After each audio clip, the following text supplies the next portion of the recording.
design ready to go? Absolutely. So our design works on those principles. What are we seeing right now through transportation services? What are coming in for resident concerns, pedestrian crossings, areas where we know the roads are failing? But we also do have this pretty powerful tool called Road Matrix, and part of our road and sidewalk, what's the word? Investigation assessment program. That's right. Thank you. Where we are starting to get real good data from that, where we set a certain level standard of roadway, and that's generating or helping generate what roads we design and when we put them into construction phase.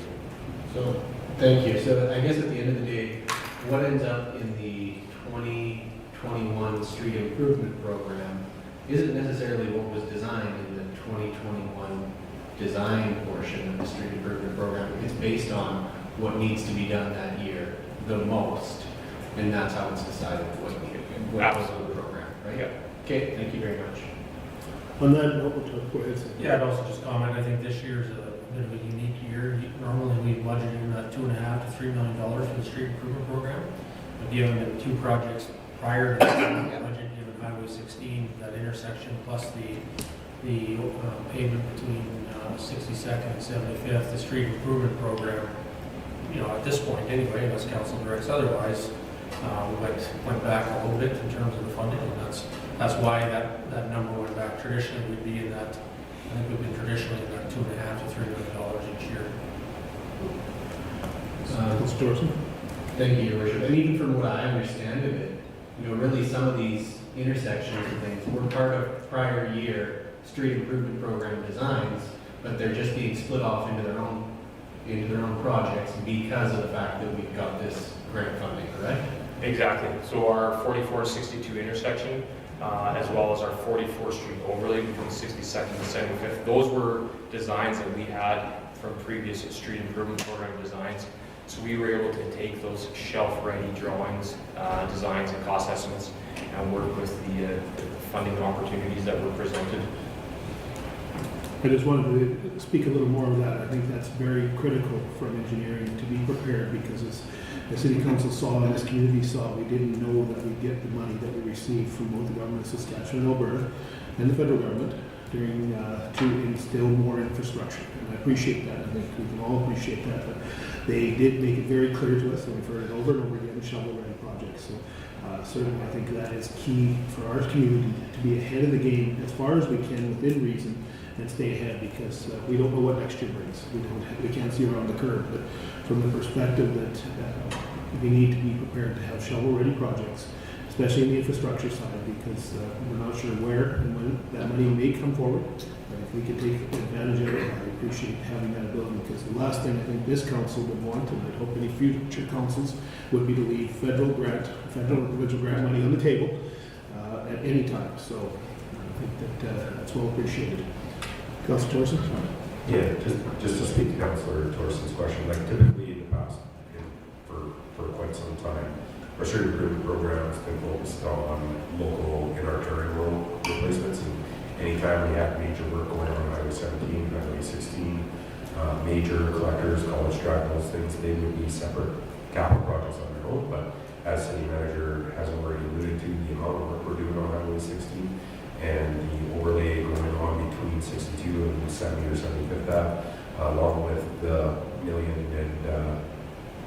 $1.7 into the street improvement program, we feel we're making a good step towards trying to catch up to some of our street improvement programs.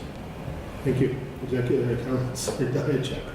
Thanks, let's see if I can see the lights. You're turned up. Okay, so a quick question, I guess, as I'm thinking about these government grants that come forward for the projects, I'm assuming the grants will have money for the studies and the planning and all the rest of it.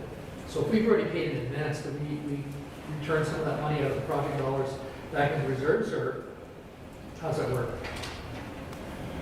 I don't know if I'm totally skilled to answer that question, but I would say from past is any fees that are incurred prior to being awarded or approved on that grant become ineligible. Okay.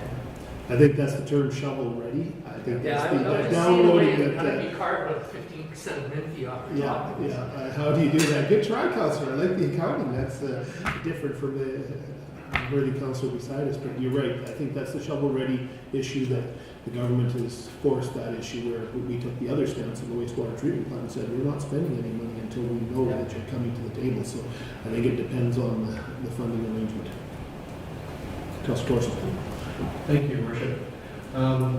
This may be a question for the city manager, but I just want to confirm, when we were going through the surveys, with engineering and like the types of being shovel-ready type items, was that within the planning and development one that a lot of people suggested to decrease, or would that have been within transportation?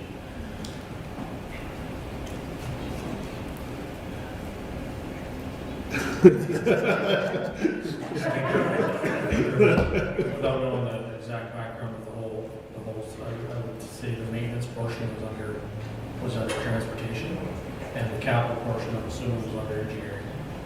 Okay. Okay. I guess just generally, as a general statement that what the mayor was saying is true and correct, that it's important that we have some of these things that we've identified as priorities that we're going to need to do at some point in the future to have them as ready as possible so that when we get the call, if it comes, which we found, there's a giant benefit to being ready to do some of these things and the community will benefit. So it's hard for, I think, sometimes an average person just to see the value of doing some of that upfront work, even if it's in planning and development. There definitely is something there. If an opportunity comes up and you're shovel ready, then we're ready to go. And that means that we can do more as a community. So anyway, thank you. Yeah, the other thing I would suggest is the project under 67th Street and 50th, that traffic signal installation. I believe we have applied for funding under the Urban Highway Connector Program. So it would be a project under a certain amount of dollars that we're eligible, and I believe that's the one we submitted earlier this year. So we haven't got results on it, so if that, after the funding comes through, then that project would become now on our priority, on our funded list or accepted list.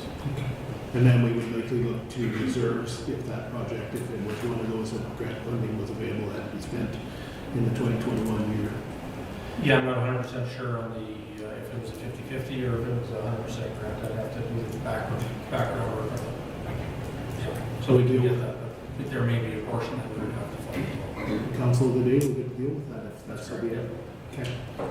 All right. When we talk about 2022 street improvement program design services, we're really, that's that next step that we've started a year or two ago already. James, is that where we're following it? That's exactly correct. We're trying to get to a place where we can build our budgets, the programs, and we have the designs with us. So this would get us already 2 years down the road for design. Okay. And one that's become, I've had a fair number of inquiries about the dangerous goods and trucks route, signage procurement and implementation. So that would be obtaining the signs and the communications package and all the pieces to get people up to speed on where the dangerous goods routes are, truck routes are in our city. Absolutely. That one would be the second half of our implementation. We're currently working on the bylaw amendments right now in conjunction with hopefully procuring the signs, getting them installed, removing our existing signs, as well as the heavy education piece that's going to have to follow along with it. And based on, again, a subjective that the budget, that was approved in the budget, we'd likely be looking at first quarter planning, second quarter implementation, at least getting the signs in the ground, because we really don't want to try to put signs in the frost. Exactly. And then just the education piece. We don't want to plaster the city with a whole bunch of signs and then try to do the education piece. It's going to be a delicate, dance, once you say, to get those all to line up. So we would like to do it a little bit later in the year, so we could do education, bylaw, signs, and then roll it. So when you say later, is that second quarter? Is it, if I can hone in a little bit, or third quarter? Second quarter. Second quarter, terrific. Excellent. Councilor Buckingham. Thank you, Worship. I think there's some wins on this particular slide because I've talked to a few other municipalities around that were absolutely scrambling to try and get something together to put in for these applications for these grants that are coming out of the provincial and federal governments. And we positioned ourselves with the team doing so much good work behind the scenes to be able to actually access that money. And so the mayor reference leaving money on the table is a bad thing. It absolutely is. And all this stuff has given us the ability to access that and do some of these major improvements. So I think it's absolutely vital that we keep on that particular track for that reason, because like you said, leaving that money on the table is crazy. So it worked. Any other questions? Looks like a fairly aggressive schedule again, if it was approved, James. So I think your team will have their work cut out. I know they're moving right along this year, and I think that's awesome to see. Thank you. Thank you. CFO. The next slide is on our environmental services, so that's utilities. Utilities we're including a rate adjustment of 3%. This will require additional detailed work on the actual rates. We're currently reviewing the landfill rates and the stormwater rates and determining where our revenue should be. So right now we're just calculating a 3% increase overall, with no details. So the water services is looking at a significant decrease in its expected water services revenue. 2020 contemplated on an alternative fee structure that was not implemented. Water consumption was also projected to decrease.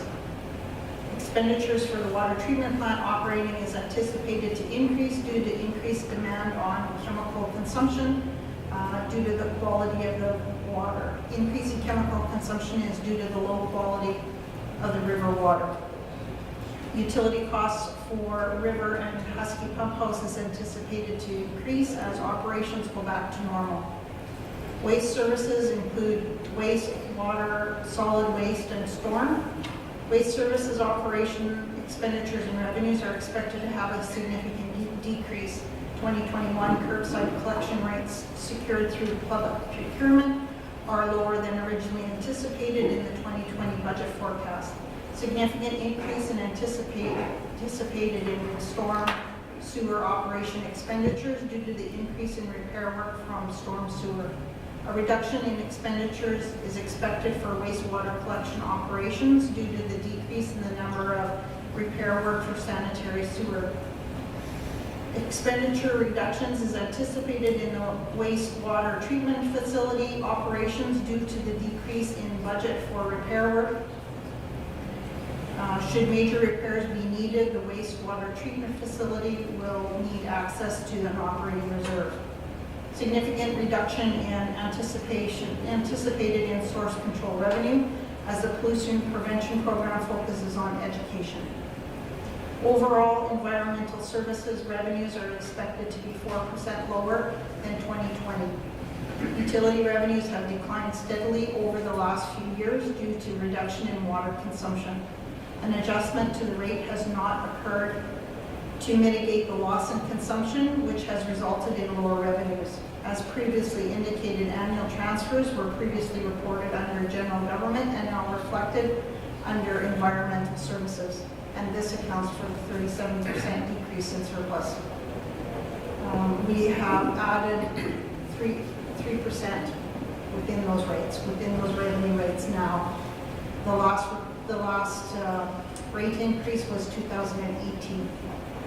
Thank you, CFO. City Manager. Yeah, just a note on in particular the wastewater treatment side, there is an anticipation of increased costs with the construction of a new wastewater treatment plant. So that would, it's probably 22 or 23, probably closer to 23, but just to give the council a heads up that there will be not only debenture paybacks with the borrowing, but also there is an anticipated operational increase to that project.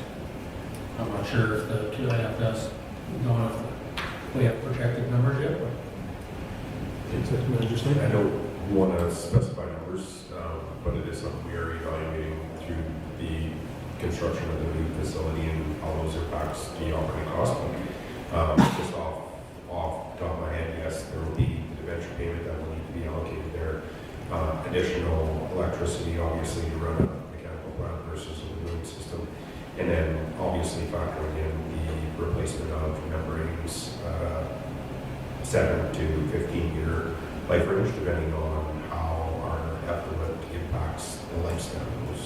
So all those taken into consideration, there will be facing an increase in operating costs. And that was something we knew and anticipated and had discussed going into this process of mechanical wastewater.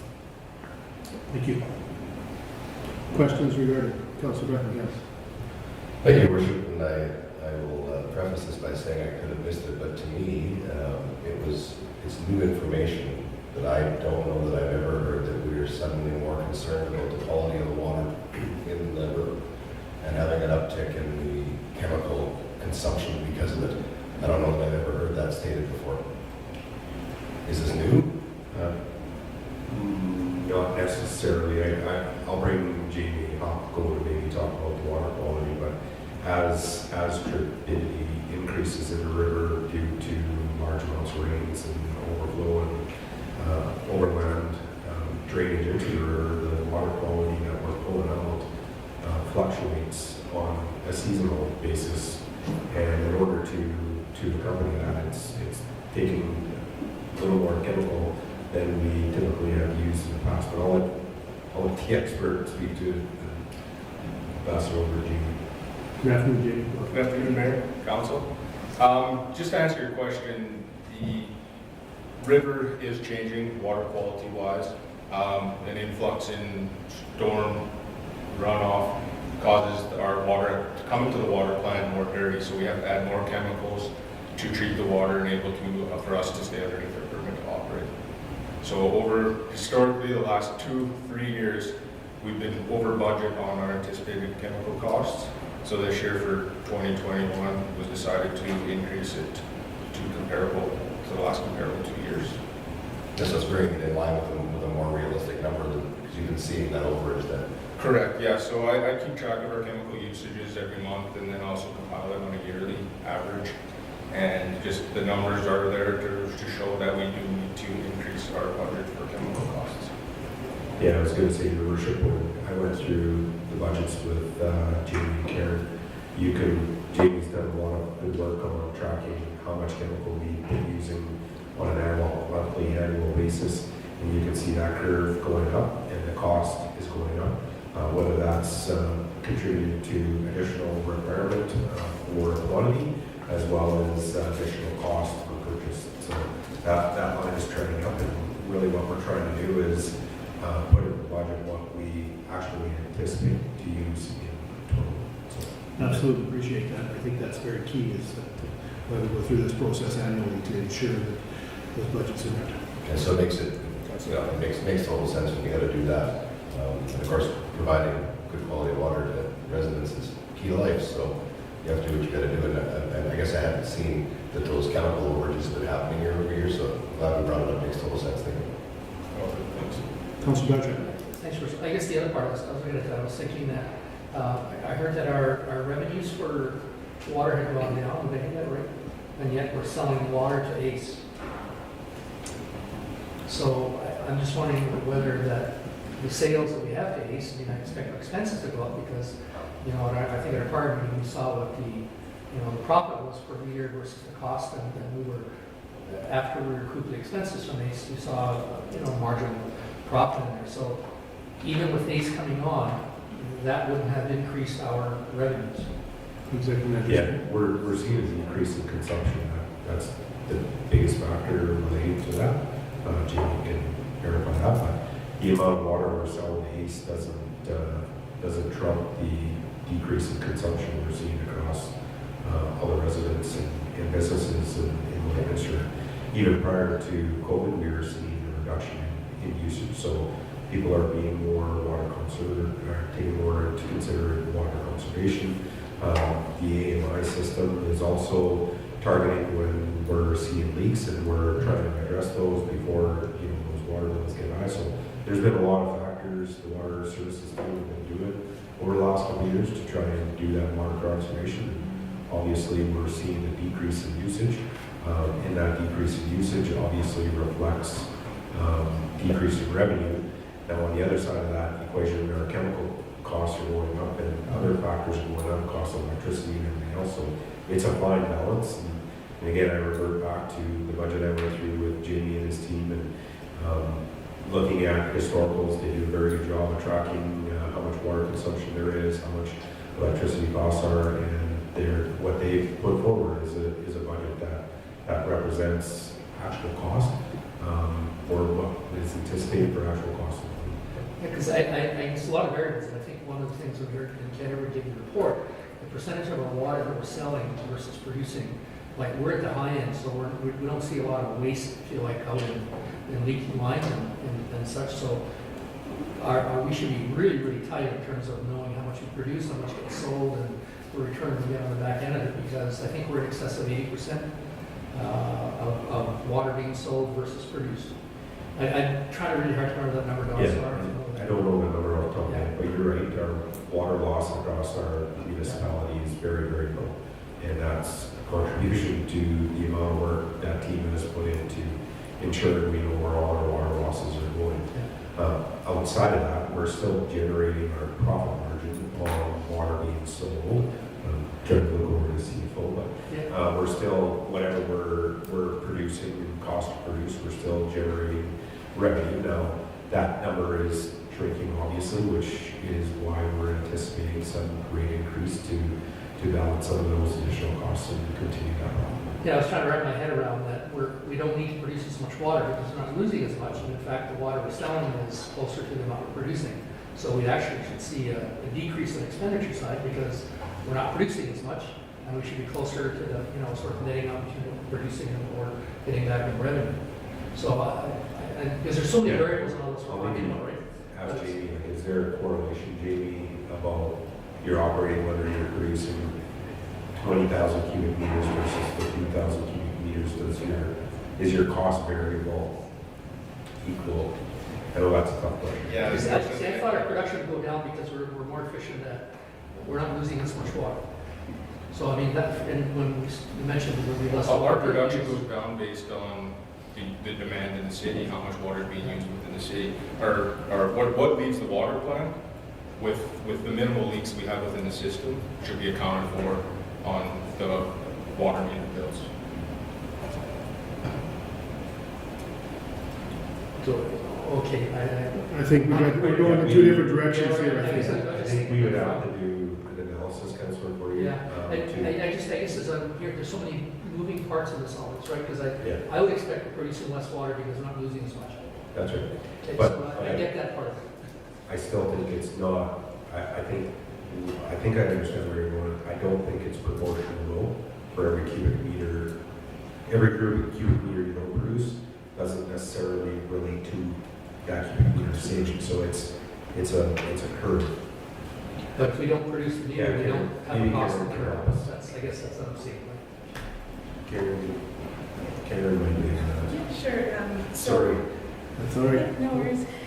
So there's a lot of fixed costs in operating water treatment plants. So whether we're producing 20,000 cubic meters a day or 15,000 cubic meters a day, we'll still need to run the same amount with the same amount of staffing and the same amount of equipment.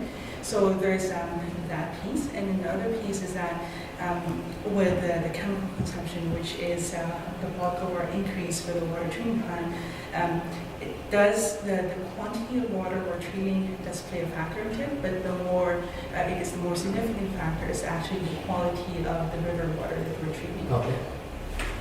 Thank you. Thank you for articulating what I was trying to say.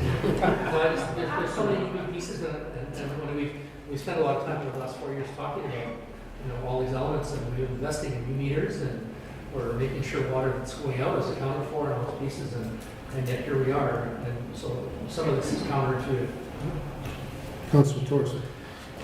Thank you, Your Worship. Yeah, so kind of what I'm seeing or hearing is, we have a good problem in that volume is down because the programs and systems we implemented are doing what we want them to. That will be one factor. There could be others related to restaurants not being open and recreation facilities not being open for a good portion of the year. Hotels, having very few people in them for most of the year. So there's some of those things where I can understand why volume would be down, as well as the AMI programs and everything else, and getting rid of our leaks and having a really good auditing system. But then we have a bad problem, which is the unit cost per unit of liter of water is higher if you have to use more chemical to treat it, and the fixed costs stay the same. So at the end of the day, the city is, running a bigger deficit, so I understand why a potential increase to rates could be necessary.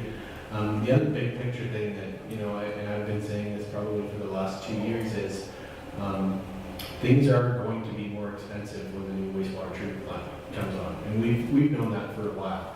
Either it's through the long-term debt payment, either it's through the overall operating costs per unit of water that you put through.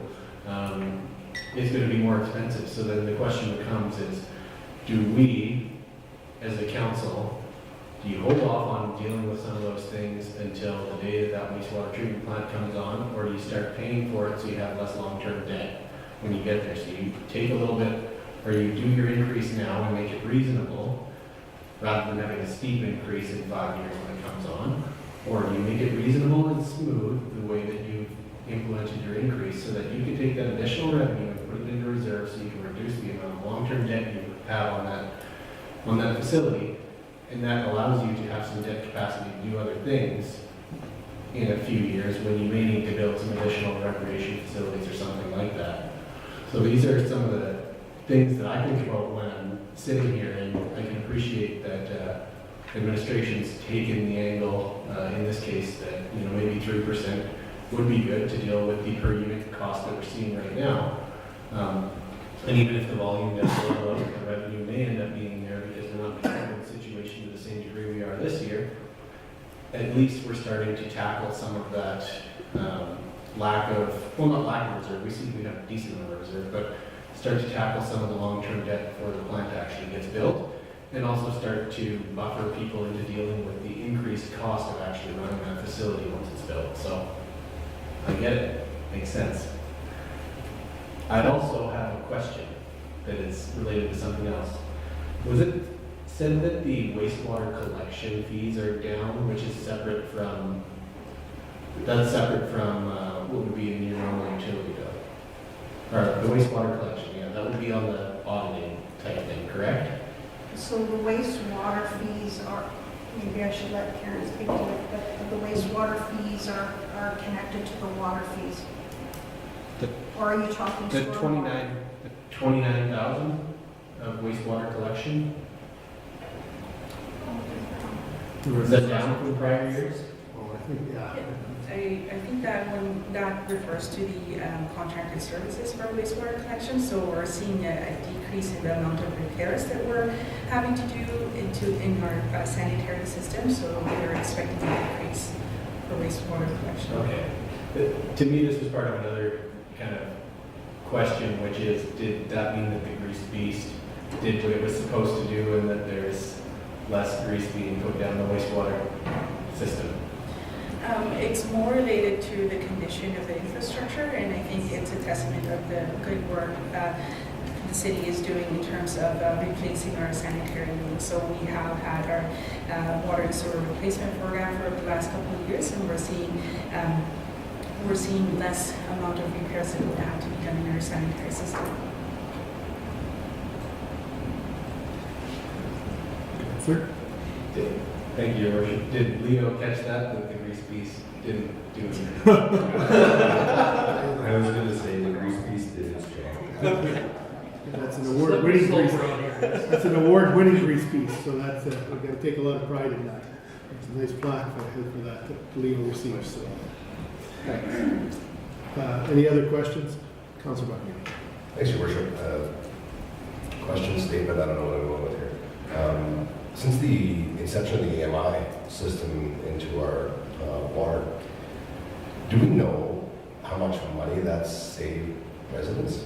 Because I know for a fact that there's been quite a few calls made when something's been, because we can monitor that now and see if there's a constant water flow. So it speaks to the less waste and less loss. And does that play into the decrease in revenue overall because we're actually helping people be more efficient from that into things too? Yeah, I think that would be a fair statement, Councilor Buckingham. As of, I would say last month, we have found about 400 residences and businesses that are having leak issues within their internal water system where they're pumping. So that does contribute to saving the residents that amount of money that they would have spent paying for these leaks. I don't have the exact number for dollar values, but yeah, we have contacted about 400 as of last month. Yeah, I think it's just worth noting that that system's doing what it's supposed to do, because I had friends in a different municipality get a $2,200 water bill not that long ago, because they had a rental property with a leaking toilet downstairs that nobody caught, and they didn't catch it till the bill after, and they're on the hook for that $2,200. Right, so that's a lot of water. As we talk about the AMI system, I think we missed an opportunity to really lean on the green side, because that's really what it was. It was a very green initiative, because we saved water and prevented leaks, as well as putting extra pressure on the wastewater treatment plant, because if it leaks through a toilet, as an example, it just makes a full loop of the system.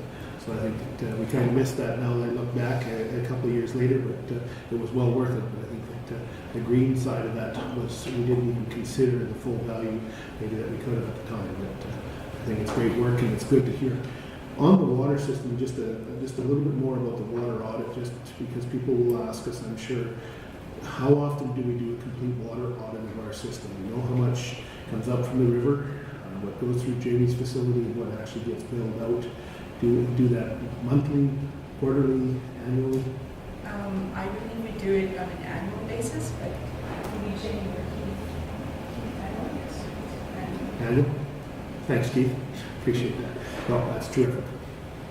Councilor Dutcher. Yeah, and it's more of a, anyway, just a comment, because I think as the federal government, and they're rolling out in their throne speech, the whole green initiative piece, and so as you made your comment, Your Worship, I guess the piece I was wondering about is that what opportunities are there for us? And it's more of a rhetorical question where I don't expect you to have 10 projects in your back pocket or whatever, but with the direction that the federal government's going around, that it would be worthwhile for us to at some point sit down and brainstorm and perhaps identify a half dozen projects that might qualify under whatever they are, and serve the purposes that we have initially, which are the needs that we have, but can be qualified under a particular banner or heading as green. So just a comment.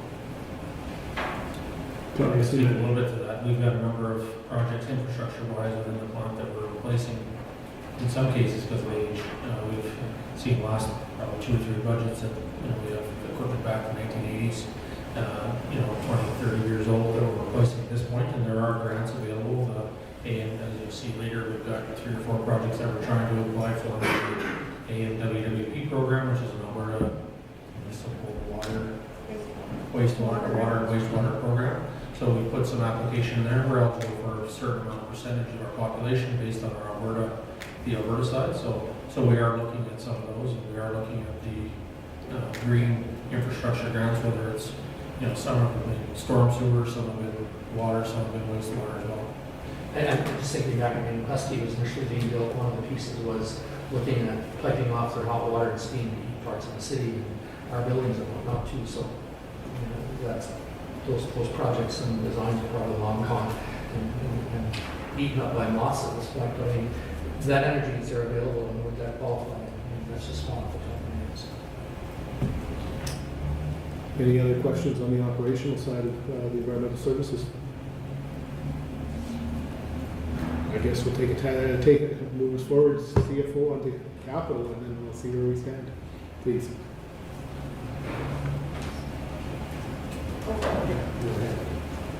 Like call for recess. Oh, no recess yet. Environmental services. So these are our capital programs under the utility section. Stormwater, we're looking at the Northwest Drainage Channel Phase 3 construction, $1.8 million. It's been accepted. East Drainage Channel 1 improvements, Lake K Pond and control structure, Phase 3 construction, $2.5 million. East Drainage Channel improvements, 40th Avenue to Lake K Drainage Channel, Phase 4. That's Phase 4 construction, 1.5. So out of these 3 projects, we are hoping to apply for a grant to support some of those. I believe that the Northwest Drainage one needs to go first. We would be looking to implement 2113-606, The 2113-605 Northeast Drainage Channel Phase 3 construction. Yeah. No, That's no, what it that- was 606. The 2.5 million. Construction of Lake Cape Pond and the outfall structure would be our number one priority, so that has to go. The 1.8 for Northeast Drainage Channel and 1.5 for Phase 4 would be fully tied to grants that the city would be applying for, so they would move forward without the grant money. Tied to those. Further questions, Councilor Campbell? Okay. So, Yeah, just a quick update on that. So, and Don's probably not aware of this, CFO and I were working on this yesterday, is the granting ones are gonna have to change a little bit because the ISIP grant that came out has stipulated that they have to be Saskatchewan-based projects that we're applying for. So the projects that we're gonna have to move around between taxation and grants in his presentation is gonna change a little bit, but the 3 projects are still on the go. And as Executive Manager Stang indicated, if we don't get the funding, then we will have to proceed with the $2.5 million, but from a funding perspective, if we can get the fund, we're in a better position financially if we can put that one into a grant versus the other one towards our stormwater levy allocation and capital fund that way. Okay. so any changes that occur because of that will come forward in the second draft. I believe Monday, there's an RFD regarding the application for those capital projects. So it might not appear what you're seeing on here because of that reason that it needs to be in the Saskatchewan side.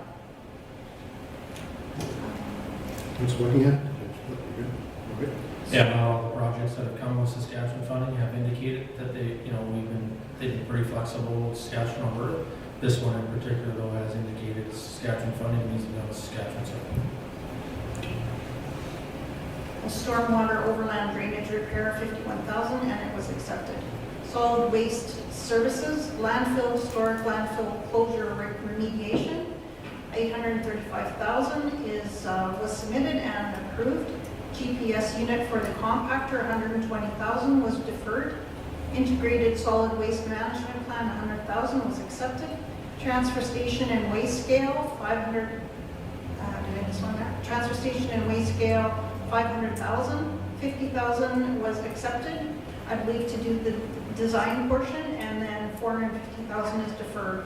Landfill maintenance building, 1.2 was submitted, 100,000 was accepted for the design portion, and 1,100,000 deferred. Water services, water sewer replacement program for 2021 is 2.9, and that has been accepted. 67th Street water line extension, design and construction, 1.5, accepted. Water distribution, electric valve exercisers, 15,200, accepted. Pressure monitoring device, 34,400, accepted. Water services unit, half-ton truck, 46,000. Water services, three-quarter-ton truck, 50,000, both accepted. Water and sewer replacement program, design only, 100,000, and that's been accepted. Questions? Councilor Buckingham? Thanks, Your Worship. The 67th Street water line extension, where are we extending? So that project is to extend the water line from the water treatment plant to the 303, essentially. So it's tied to a couple things. So it's the water line. The intent is, if another agreement doesn't go forward, to create a line between the water treatment plant and the wastewater treatment plant. We'll need to put this line into service, the wastewater treatment plant on water, but it is also in consideration to the agreement we discussed at GPC, and that will be coming forward to the next regular council meeting with Sask Water. This would be part of that line that would service Sask Water as well. I was actually just asking the city manager if there was grant funding tied to that, and I don't know if you have anything else to add there. Yeah, this is the one project I believe that we have allocated offsite levy funding from, and was eligible for that, so it's a net zero to the tax rate, I guess, but I believe it was one of those tied to offsite levies that we collected money through development and that, and this is a project because it serves a future development that it did apply, or did qualify under the offsite levies. And this is extending the line, and this is the upcharge for making that bigger. Yeah, the 1.5 would be the total cost to construct the line to the size that we need. If the other agreement takes care of that line, the upsize charge would be significantly less than that. Right. And would also follow the same funding. Could be paid by the offsites in order to pay that because it's for future expansion of the water distribution system. Good, thank you. So this, as you said, subject to a decision that will come to council in a very short time, this would have been out of offsite levy, so this has no implication to the tax rate for 2021, no matter what ends up happening within the 1 year, where council goes. Yeah, I think there's an opportunity that if that agreement goes through, that that 1.5 is paid for outside of the fact that we choose to upsize the line for our own purposes, then we would have to pay that difference, similar to what we did on the east side. But exactly, but there's no implication either way to the tax rate, but there's a potential huge saving here, subject to for the offsite levies reserve.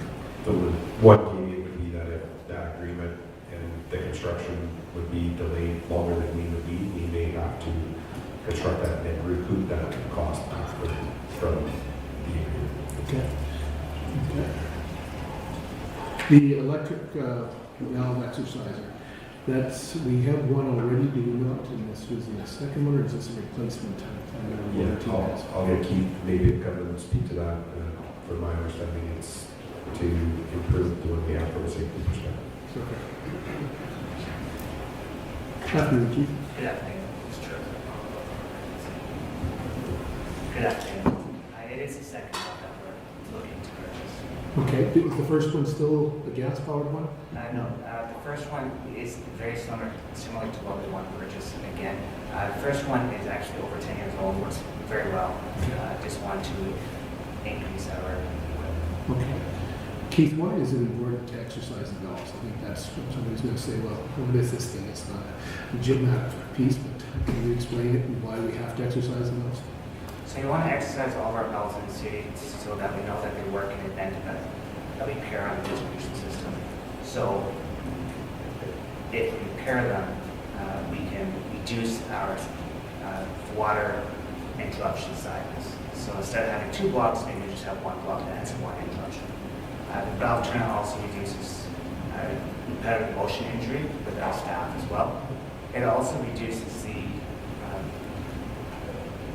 failure of the valve. So we have a torque rating. We set the torque so that it doesn't over torque that valve. And basically every street has at least one valve on it, I believe. Yes. So there's a lot of valves in our city. Yes, there is. And does that only get serviced basically from spring till fall? Because is that the time frame? Correct. We do not inspect our valves in winter due to the snow and ice. Any other questions on any of the other equipment? I guess that, I don't know if that come to water services or more back to Dave. The trucks that are being replaced, the half-ton, three-quarter ton, again, those will be moved into potentially other services, and if there's still value left in them, is that the anticipated expectation? Yeah, maybe we'll call Dave to speak to those trucks. I think Dave might have Oh, left. he's not. Thanks, that Dave's gone.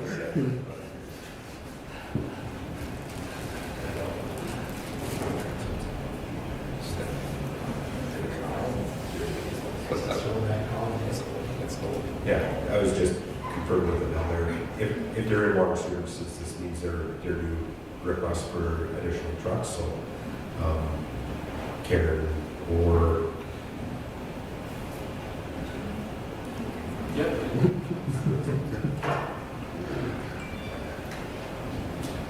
these additional trucks. No, this is a replacement. I think they might be in the wrong area. They should be in their fleet then if their existing truck due for replacement. They'll come out of the fleet reserve and be allocated with the rest of Dave's budget for fleet vehicles. So No problem. We'll get that in a second pass. Yeah, just so council knows how we run it, or how we have been running it traditionally, is if we buy a new truck, so a net new truck or vehicle, it runs through the department that's buying that truck, and then after that, it will become a replacement truck through the fleet services. So we're looking at that practice right now, but that's generally the practice that we follow, or is the practice we have followed to date. So.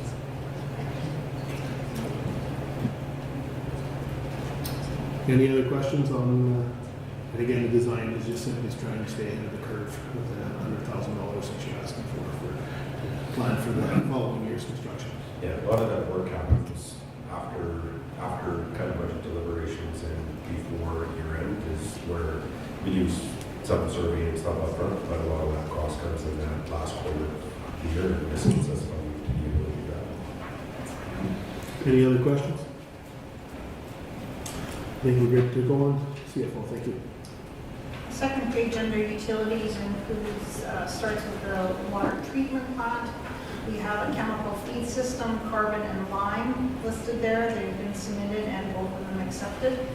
There is a portion of this under the 2020 budget, and this is in addition to those costs. Water treatment plant fiber optic line connection, deferred, I'm thinking. There's no cost in there. Yeah, it should be in budget. I think that's the 215. 215,000. That's to. Oh, sorry, I missed the, it carries forward into the next line, design and construction 215. I need a little more coffee. A lot of numbers, CFO, it's all good. Water treatment plant status replacement, 400,000, similar to the ones above. This is also in the current years and additional funds required. Water treatment plant rectifier, 20,000 accepted. High lift pump 103 overhaul, 100,000. That's at the river intake, and that has been accepted. Water treatment plant building assessment, 35,000 accepted. Water treatment plant clarifier, structural mechanical repairs and cathodic protection, 350,000 and accepted. Water treatment plant unit 72, half-ton truck 46,000 accepted. Wastewater collection, Central Business District Replacement Program Planning and Design Services for underground assessment, that's for downtown, 150,000 and that's deferred. Sanitary main replacement phase 3 construction, 1.5 million, and that has been deferred. Sanitary sewer master plan, 300,000 deferred. Neil E. Edmonds complex easement plan, 50,000 accepted. Manhole installation program, 60,000 accepted. Wastewater collection inflow infiltration reduction program, 25,000 accepted. And we are at the wastewater treatment plant. This is our upgrade. And we've included 29.8 of this is what we expect in the cash flow to be for 2021. So, questions? Councilor Torson. Thank you, Your Worship. So on the grant side of things, as we start spending money, how does the money flow back to us? Do we just submit receipts and they will pay back, their portion as we go along, or is there specific dates in which you do that? Or do we spend all of our amount and then they're covering the rest, or? We are required to make the payments first and submit claims afterwards. So we pay all upfront costs and then submit claims to 5 or 6 revenue sources. It's a very complicated process and there's delay for sure.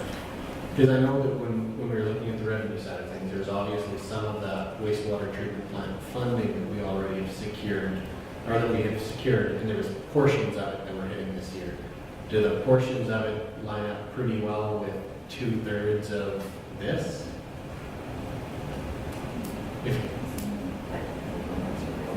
think this year our projected cash flow is around 8 to 9 million.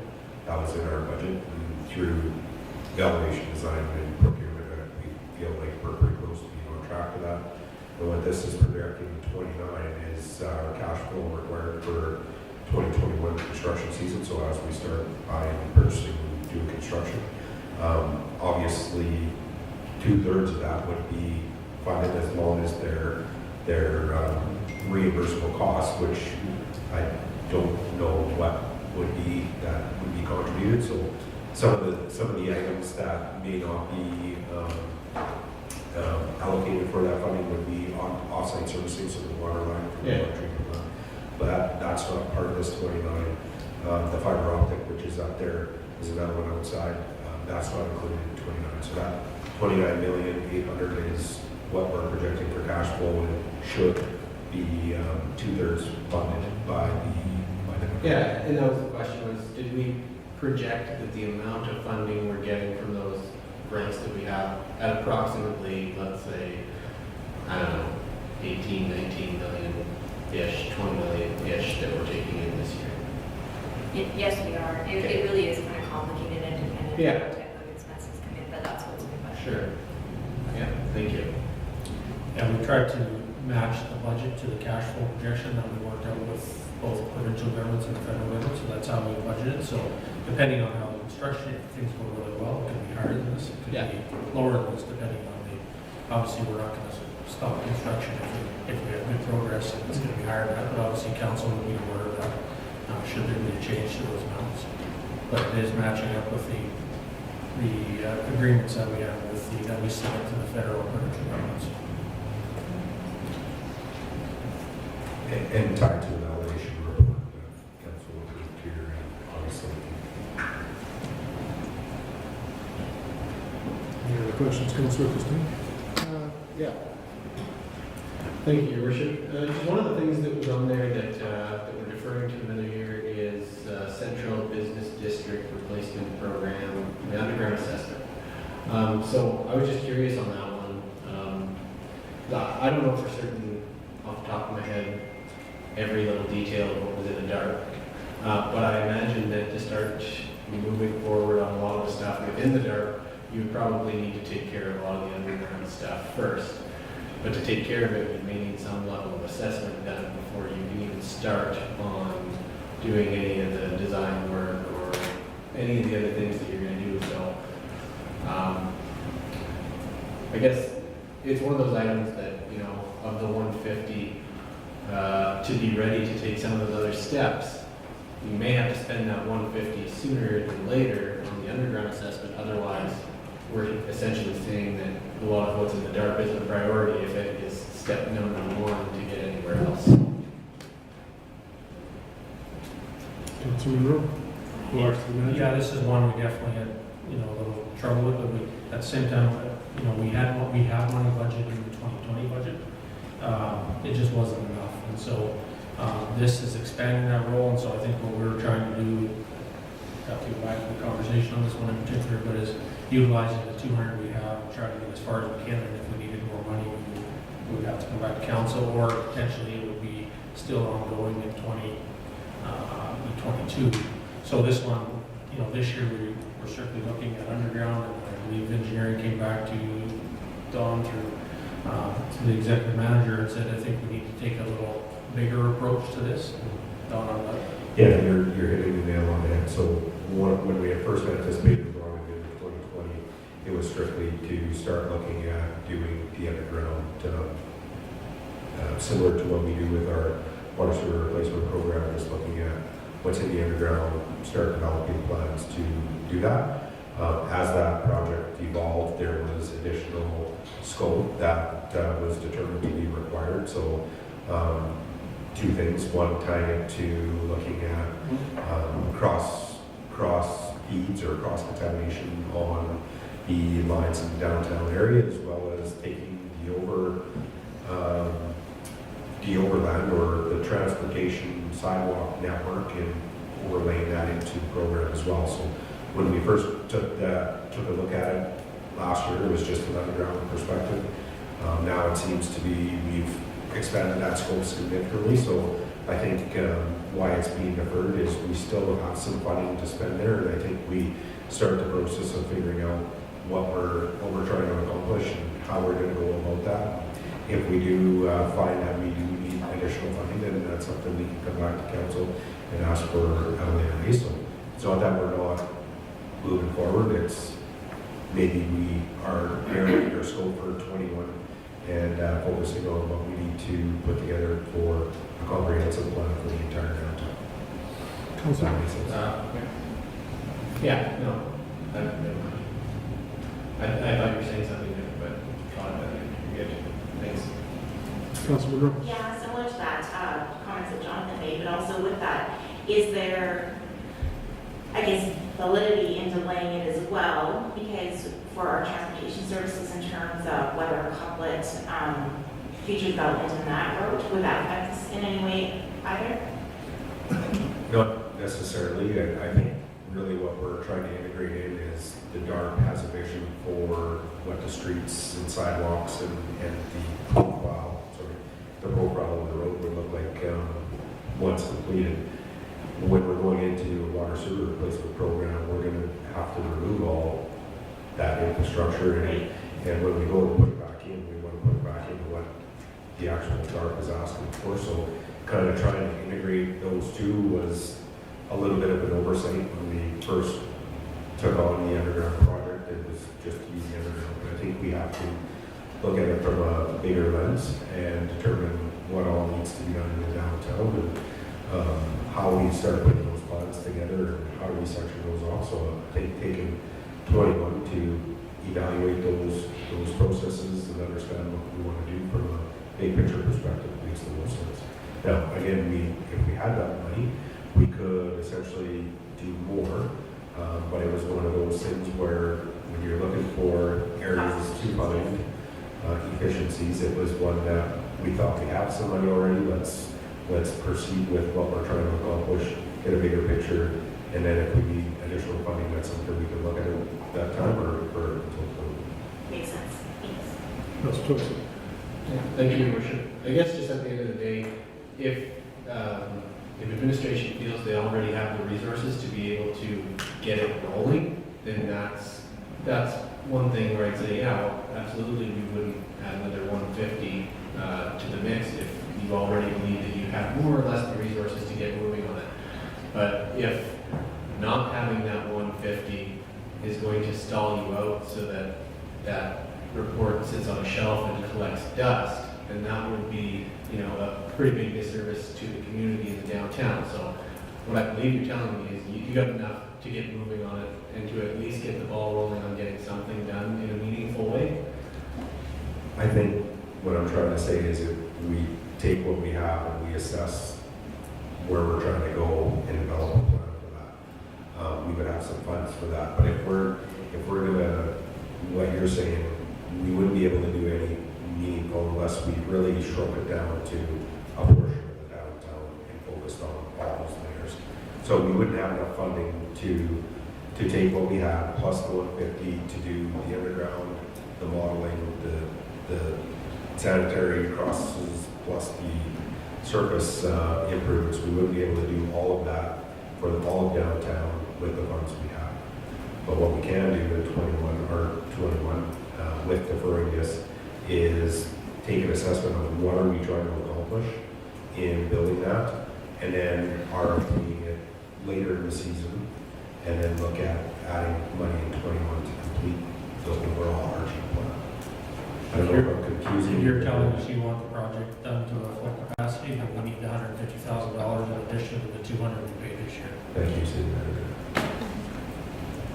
Yeah, at the end of the day, I'm just getting confused as to whether we're doing anything or not. To be honest, because in one sense, yeah, we've got a little bit and we're going to get the ball rolling, but if it's not enough to do anything, then are we doing anything? We're going to assess the plan. But we just we're- paid for a big expensive plan, so I can understand what you're saying to a certain extent because that plan is not necessarily what's going on below the surface. So they're not the same thing. But at the same time, So what I think we have funding for, and maybe Terry or James could come jump in here as well, what I think we have funding for is to do an underground design for the entire downtown.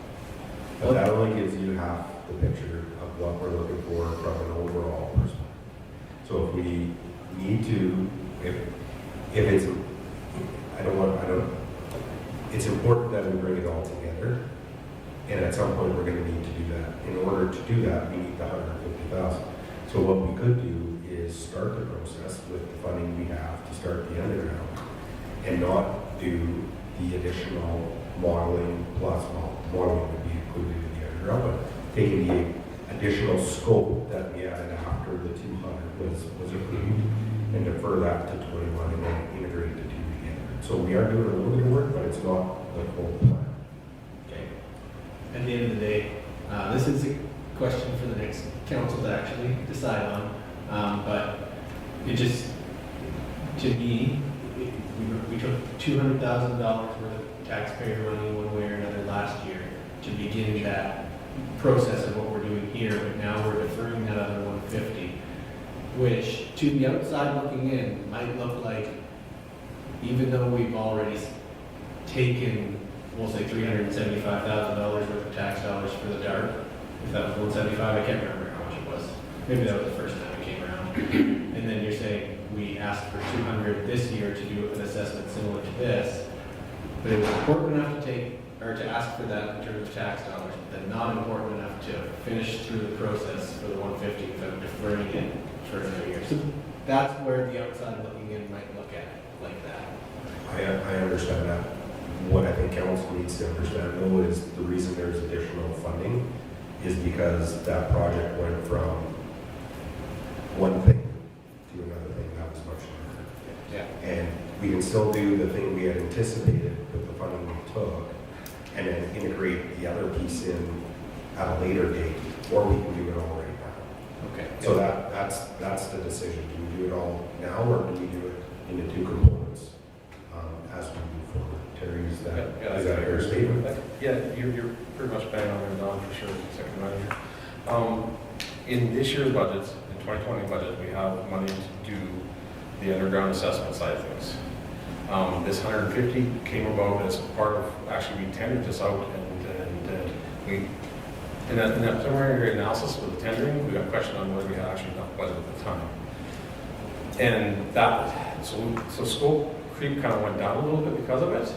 But then we started thinking about it a little bit harder too, as part of the DART just being accepted by council, and obviously with the community and wanted to develop downtown, is how do we incorporate those features, those design components that they were talking about in the DART into this program, so that we're not only tackling just the underground, we're tackling the street infrastructure as well at the same time.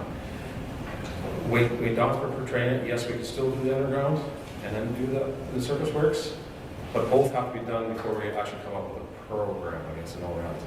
Yes, Okay. so it's aligned with what we talked about here. 100% is just how we get started and go down that avenue, that's all. So is there any cost efficiencies to doing them both simultaneously? There, on that one, there's a potential, and I think the only really cost savings come in is more on the stakeholder side of things, in that we're talking on impact to do the actual underground work and the actual construction work with the affected people or businesses downtown. But also maybe we get some of that acceptance of what we're actually going to be building as part of this DART initiatives as well too, right? There's a little bit of acceptance of what they're going to get back in return other than what they're currently seeing. Like in a typical water sewer program, we're putting back exactly what's there today, right? Here we're ultimately we're going to propose putting something different.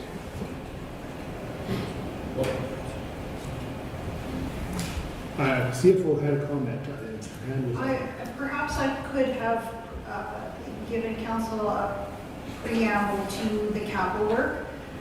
What has been submitted as a total is $6.5 million in capital projects. 57.7 was accepted and 7.7 were deferred. So there was a great discussion over what are our resources to cover these capital works, and some of them had to be deferred in order to meet our objectives. In fact, when we get to the end of this discussion, you'll see that we are still need input from council as to which ones will be further cut, because we still have approximately 500,000 to go to defer. So, if this is your opportunity to discuss and give us direction. If you choose that you feel that some of these projects need to go, that's great. But that means that something else has to come off. Or we have to apply for grants, or we pull money from reserves to support it. Yeah. That's fair. Any other questions there, Councilor? No. Councilor Buckingham. Thank you, Terry. The manhole installation program, I just was going to ask about that one in particular. It doesn't say manhole replacement, so are we putting these in newly developed areas, or where is that falling? Yeah, there's going to be easy because it was already locked up. but I can answer it fairly quickly. This is an initiative that we're putting in place to try and help mitigate the amount of hydrocarbons we're seeing at the wastewater treatment plant. So we have a lot of areas within our community, in particular in the industrial area, where we're seeing hydrocarbons come through our system into the wastewater treatment plant, which significantly impacts the operation of that. And taking into consideration what we're dealing with from a design perspective, has added significant cost to the design of the wastewater treatment plant because of that. So what this program is to allow our source control officer in that program to put manholes in specific locations within the community, in particular in the industrial area, so that we can have a manhole on city property to start doing some sampling, so we can narrow down where the hydrocarbons are coming from, so we can deal with the issue from the source. So it's investigative and preventative. Absolutely. Smart. Good move. So projects 18 and 18, the first two, are both back to 2018, I believe, was were originally scheduled. Was there budgeted money put aside at that time for those projects? And is that carried forward, or are we now taking asking for new budget money, 2021 for the original plan? Yeah, thank you for your question, Your Worship. And that is correct. They're from 18. They're very complex projects, obviously. There was funding that was budgeted and taxed in 18, which carried over to 19, which carried over to 20, which at the last council meeting, you see, we're getting ready to start spending some of that through the qualification-based selection of a consultant to start moving these projects forward.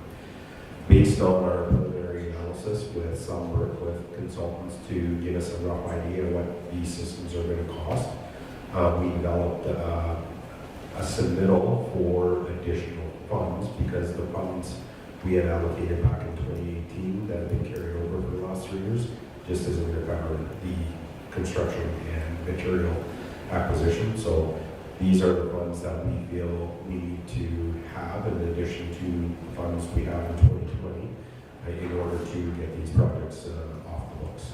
So we were short when we asked in 18 to answer that. Well, I can say that I can only speak for myself, but I think all the members of council had a chance to tour the water treatment plant. Jamie led us through that tour, we appreciate it very much. And at that time, I could see that there was challenges with the carbon and just by dust and things like that. And I imagine it hasn't got any better, so it needs to be addressed. And, again, it's a major piece of the operation, as Jamie mentioned.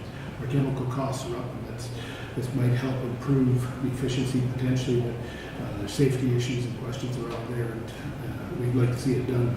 That's approved by budget to get that done, because that water treatment plant, as Councillor Buckingham said, we don't have much if we don't have good drinking water, so it's very critical. I noticed the 18th, and I wondered where we were at with that. So on the fiber optic line, that is a cost that for us to install fiber optic to the facility for improved operations. Thank you, Worship. That's actually a cost to run a fiber optic line from the operations center, where we currently have fiber optic connected all the way to the water treatment plant. And then as we add infrastructure from the water treatment plant to the wastewater treatment plant, there'll be another project in the future in order to pull that. So when the water line, said water line at 67th, gets put in another pass or another party, we would put ducting in to be able to pull the fiber optic from the water treatment plant to wastewater treatment. Excellent, proactive rather than reactive, appreciate that. The state of 400,000 is in top of, that's the proposal to continue, as you presented to council just not that long ago. This is going to be a continuation program to update the water treatment plant to a much more modern operation. Yeah, thank you, Your Worship.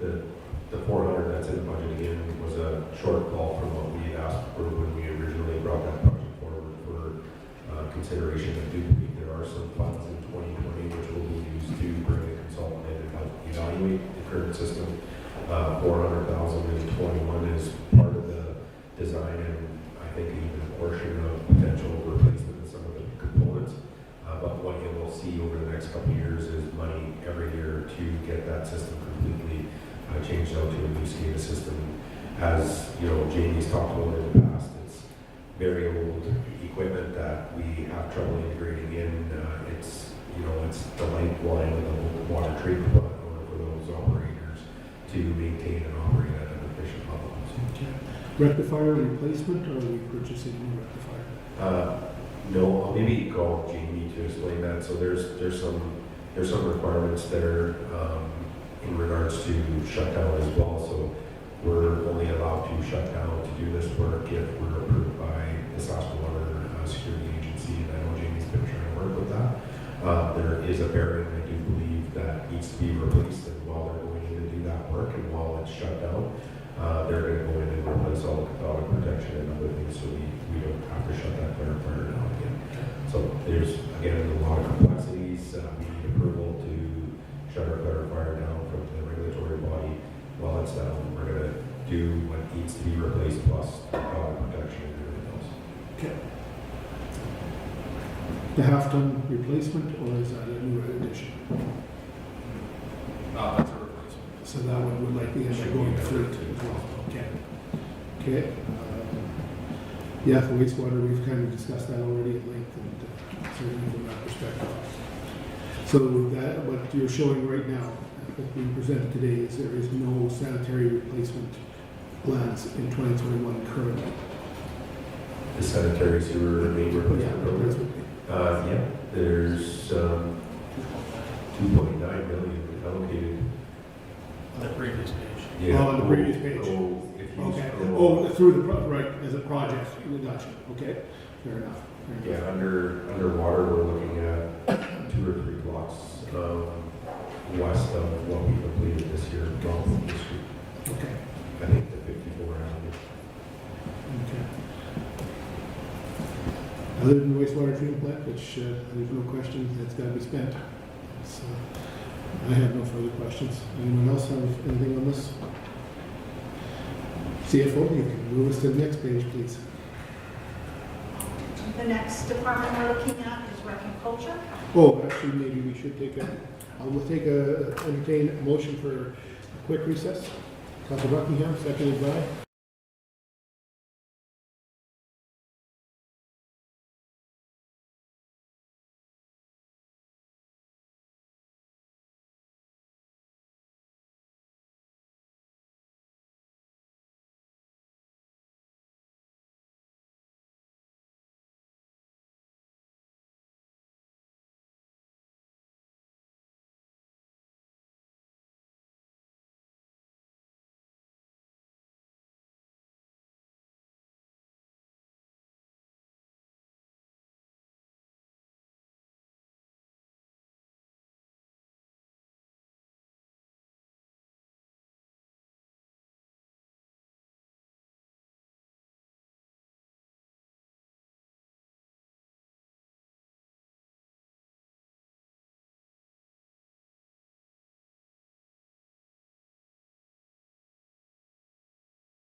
Committee for Thursday, October 1st, 2020.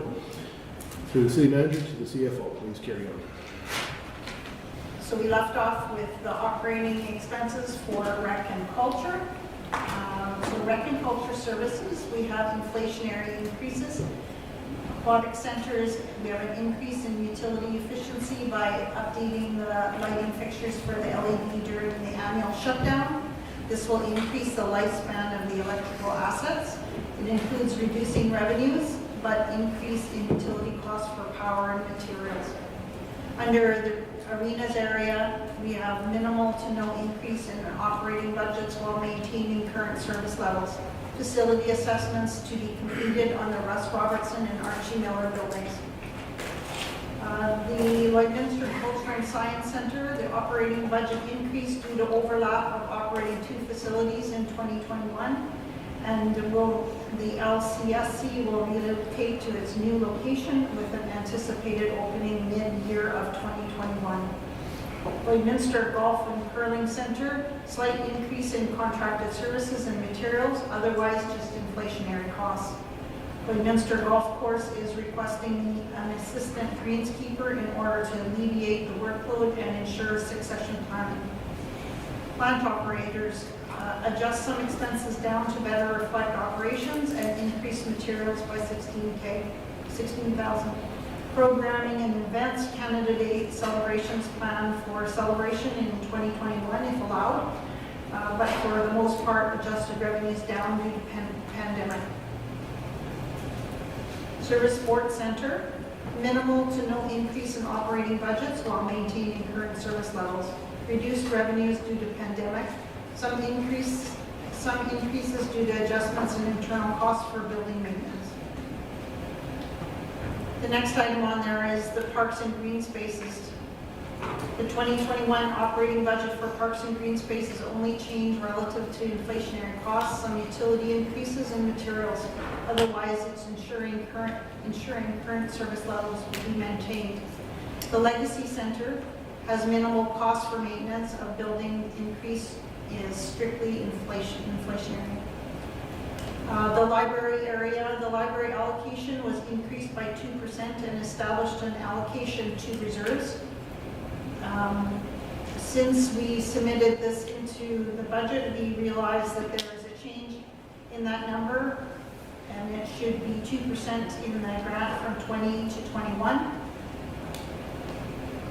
And then an increase in the lease rate prorated for 8 months, only in 2021.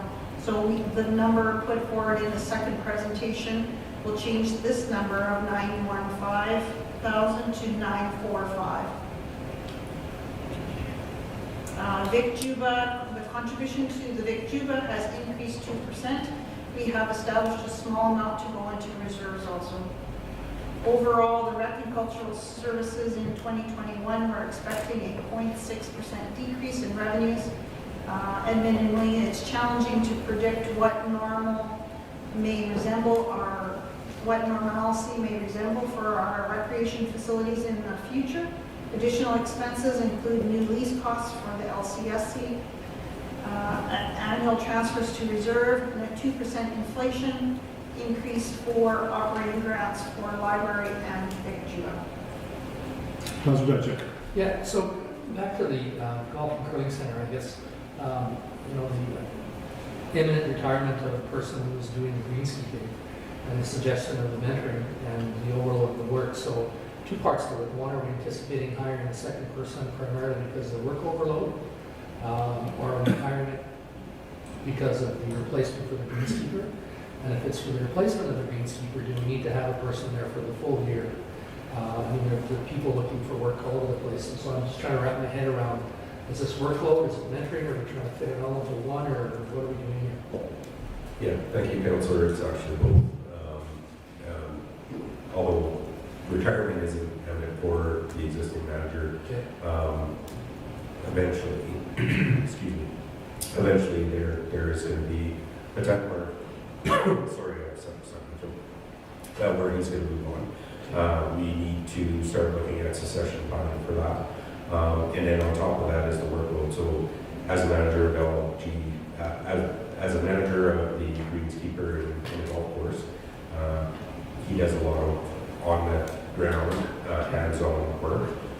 So this new assistant would help take some of that burden away from him so he can start to focus on the management, planning, and safety requirements for that, as well as the new greenskeeper getting a better understanding of how we operate so that when that retirement does come in the future, next 2 to 5 years or whatever he determines is right for him, we have a person in place to take over and understand our operation. So there's budget implication obviously, but there's also when the application came in to review that position, there's an offset position, an offset seasonal position that would account for some of that funding. So it's not a full impact to the one full-time person.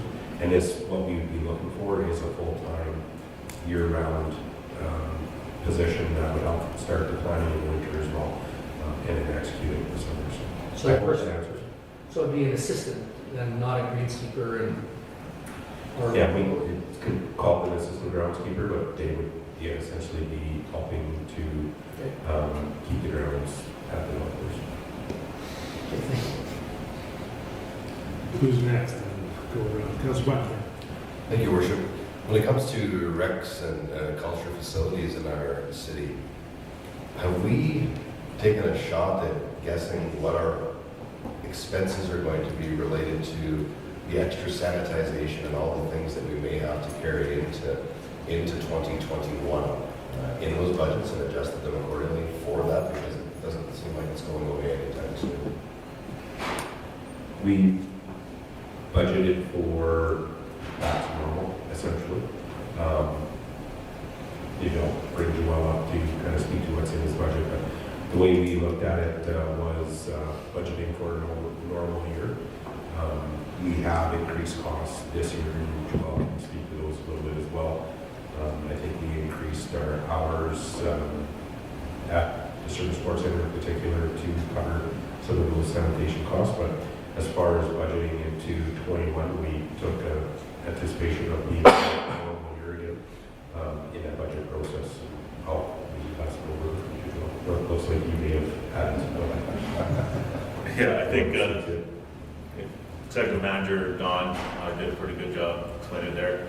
We had some increased costs, obviously, with some hours changing and needing the level sanitation, but we're trying very hard to make it work with what we have as well. So these budgets, though, don't put into effect some of those COVID-related items. Yeah, it's maybe a little concerning to me that we're not taking a little more caution on the budget on that side of things.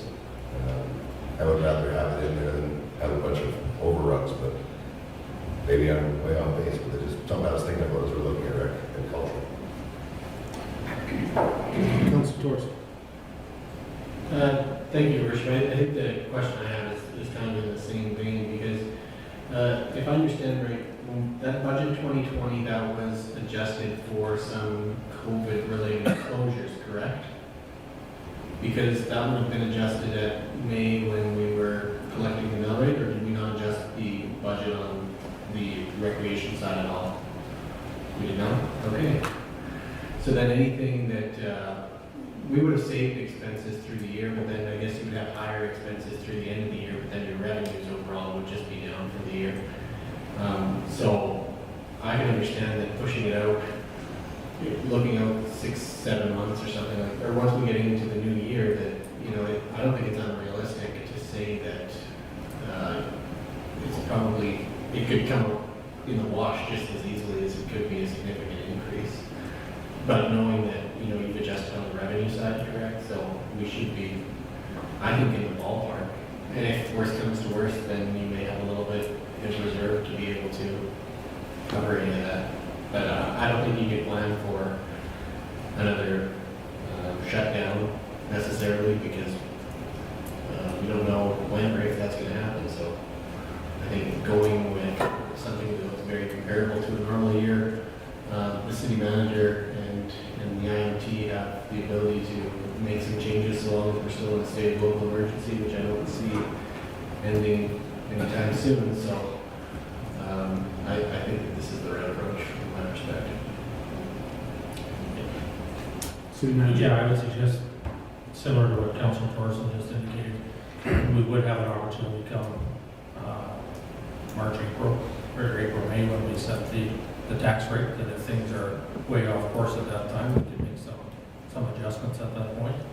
But we are doing some work right now around, as our facilities open, some analyzing of what the potential impacts of COVID have been on our usage, on our costs, on different things like that. And so that will be presented to council before the end of the year, because we do, there are potential implications on the budget, whether it be, we've got a couple of different scenarios depending on how the revenue goes, how much ice gets used, how many users we have at the pool, those types of things that we're looking at. We've also received some revenue stabilization money, I guess, from both provinces in the amount of just over $2 million that will help assist with these extra costs if we do need them. So that is the approach we take. I think there was some indication of a slight adjustment in revenues, I think, as I see in the pool presentation, or in the pool notes and things like that, but for the most part, we have went at this point for a status quo budget. Any further questions, Councilor? Yeah. Go ahead. Thank you, Your Worship. I have another question for Joelle, and I understand that COVID would have really muddied the waters on this one, but in the last year, we made a pretty significant change to the fee structures at the LGCC. I was just wondering if you could tell whether the uptake was affected at all by COVID, or whether it was affected because of the changes in the price structure, or we can't really tell because of COVID happening. That you may not be able to see the full picture as to whether or not there was a very negative effect on the amount of revenue generated from that facility in the current real year, not budget. Yeah, so with the golf course, we saw more rounds being played. Unfortunately, what we saw was a lot of our members playing more rounds. So green fees were absolutely affected through COVID, and so were tournaments. I'm not sure if we could really tell how significant COVID played into the downplay of the golf course a little bit this year. Just those details might not be there. Yeah, so were memberships though of comparable years though? Like was it comparable numbers of the number of actual memberships that you sold? Yeah, absolutely. The memberships were very comparable. I think just down a couple. It was probably green fees where we didn't see as many. Okay, well that's interesting because to me it was going to be on the membership side is where we made, I think, some of the bigger changes. We changed the structure of the corporate memberships, and I had received a lot of feedback that that was going to decimate, the usage at that facility and the number of people who would get those memberships. But it sounds like that was not the case. We did lose some corporate members, but Okay. some bought the ticket books and and some bought just regular memberships too. So we're about equal for memberships at the end of the year though. Okay, good. Thank you. You're welcome. From the plant operator's perspective, I'm not sure, as an example, the community services building no longer requiring any investment from the city. Where does that get reflected in the budget? Do we see any savings significantly to any budgets? Because that would fall into this area, I believe. Yeah, I think that was reflected in the maintenance budget, so some of their costs and taking on those types of buildings would have been reduced, but they also took on additional buildings as well. Firewall for one example, so although I think there was a little bit of a reduction there, it's not as significant as you think. Okay, fair enough. And we will, as you indicated in the budget, I imagine there'll be hopefully a very short transition time between the Westminster Cultural Service and the Science Center, since it is currently closed and not open to the public. Our costs of operation will be decreased as soon as possible. Yeah, that's our intent. So next week is starting those discussions with the developer for that building, getting those things in place and really understanding the schedule, the impact, and how we're planning to move and get out of the existing building and put that into what we consider mothball for the time being. There will be some costs that will obviously need to be mothballed as demolition of that building is scheduled for 2022. Councilor Button, yeah. Thank you, Worship. Under the parks piece, I wanted to take the time to say I thought that this year we had less staff, obviously, in that role. We transferred some staff around to try and cover off some things as we city had to make some difficult decisions on staffing and everything going forward. And the amount of responses I got on how our parks, green spaces, and common areas looked this year, even with that reduction, was more than I've ever received before. So thanks to Blake and your staff and everybody there. I assume that now this year's parks budget will go back towards, again, as we talked about the other rec culture, this is going to go back to a more normal staffing level with summer students, and we're planning on everything going back to the way it was. But even without having it be the way it was well done this year, I thought. And other people told me so. Yeah, the parks did do a really good job with the circumstances they were faced with this year. We did supplement some of our summer staff with other staff that were reallocated into that department. So they did a really good job managing that. I know that was very challenging for the parks team to do. Yes, the budget reflected here goes back to hiring our typical summer staff in order to keep the service levels up. This year we didn't have to keep some of our ball limits and those at quite the same level as we did in previous years. We didn't do as much trimming as often as we do in other years, so they did a good job keeping the visual as good as possible without really having too much of a negative impact on service level. Any other questions regarding operations? Just one comment about Bud Miller. Do we have any plan, and I may have missed it when we went through it, but in terms of, I mean, we built up the paths in the back, and you and I have had discussions and artifacts that we've looked at and collected at the park, but I appreciate those paths are raised so that they'll have more sort of year-round access for those, particularly in those areas where it's flooded, whatever it is. And I know we usually wait till the end of the season when there's extra paving and we do those paths as well, or is there anything else anticipated? Because I mean, that other piece that we did is moving a path away from 62nd and the entrance, and moving the crossway, I guess, I'm not sure I'm articulating it really well, but it certainly reduces that congestion at the front, and I think is a lot more safe. So those pieces are really great. I guess I'm just wondering more about those paths in the back relative to what's the next step and where do we see that in the budget? Yeah, maybe it'll be great to kind of speak to this. Oh, good. It gets a chance to You'll see in the operating budget, we do have some money in there for trail remediation, and that's mostly, from my understanding, Blake can speak to it around the actual lake. And then I do believe the other trails are being assessed under the Trails Master Plan. There'll be a recommendation coming out of there as to what improvements are required in order to keep up with service level, and all of that Blake speaks to.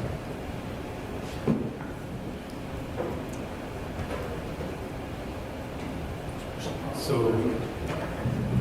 we do have about $80,000 allotted in capital next year for rehabilitation of paved trails. Now, we're kind of waiting on a master plan to give us a little bit of direction, but our original thoughts were to go around the lake and overlay the lake. That's where we've been getting most of our complaints, and kind of move on from there.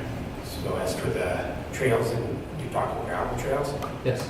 So we do try to do a little maintenance on them every year and just raise some and add some gravel. And there's no set spot that we have yet, but it'd be much the same as what we did this year. And where we raised the trail, and we'll go back and cover it with some gravel maintenance. There's some chunks in our share with Dawn that are a little large, but I mean, the indication was that would be packed down to whatever it is. And probably we'll come back over with some. And that trail that's on the south side of Bud Miller Pond is, the water seeps directly into that trail and it just split.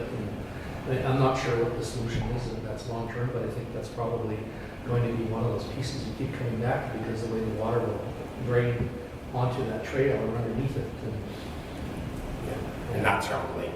Yeah. And that's part of what we hope to address next year. Great, thank you. Anyways, the improvement's been great. I like the amphitheater, looks fantastic. The seating's awesome. It's too bad we don't have the opportunity because of COVID to really maximize the use of it. But the work's been great. The gem of our city by all means. I know where sees it work. Any other questions around operations before we move to capital? Please carry on, CFO.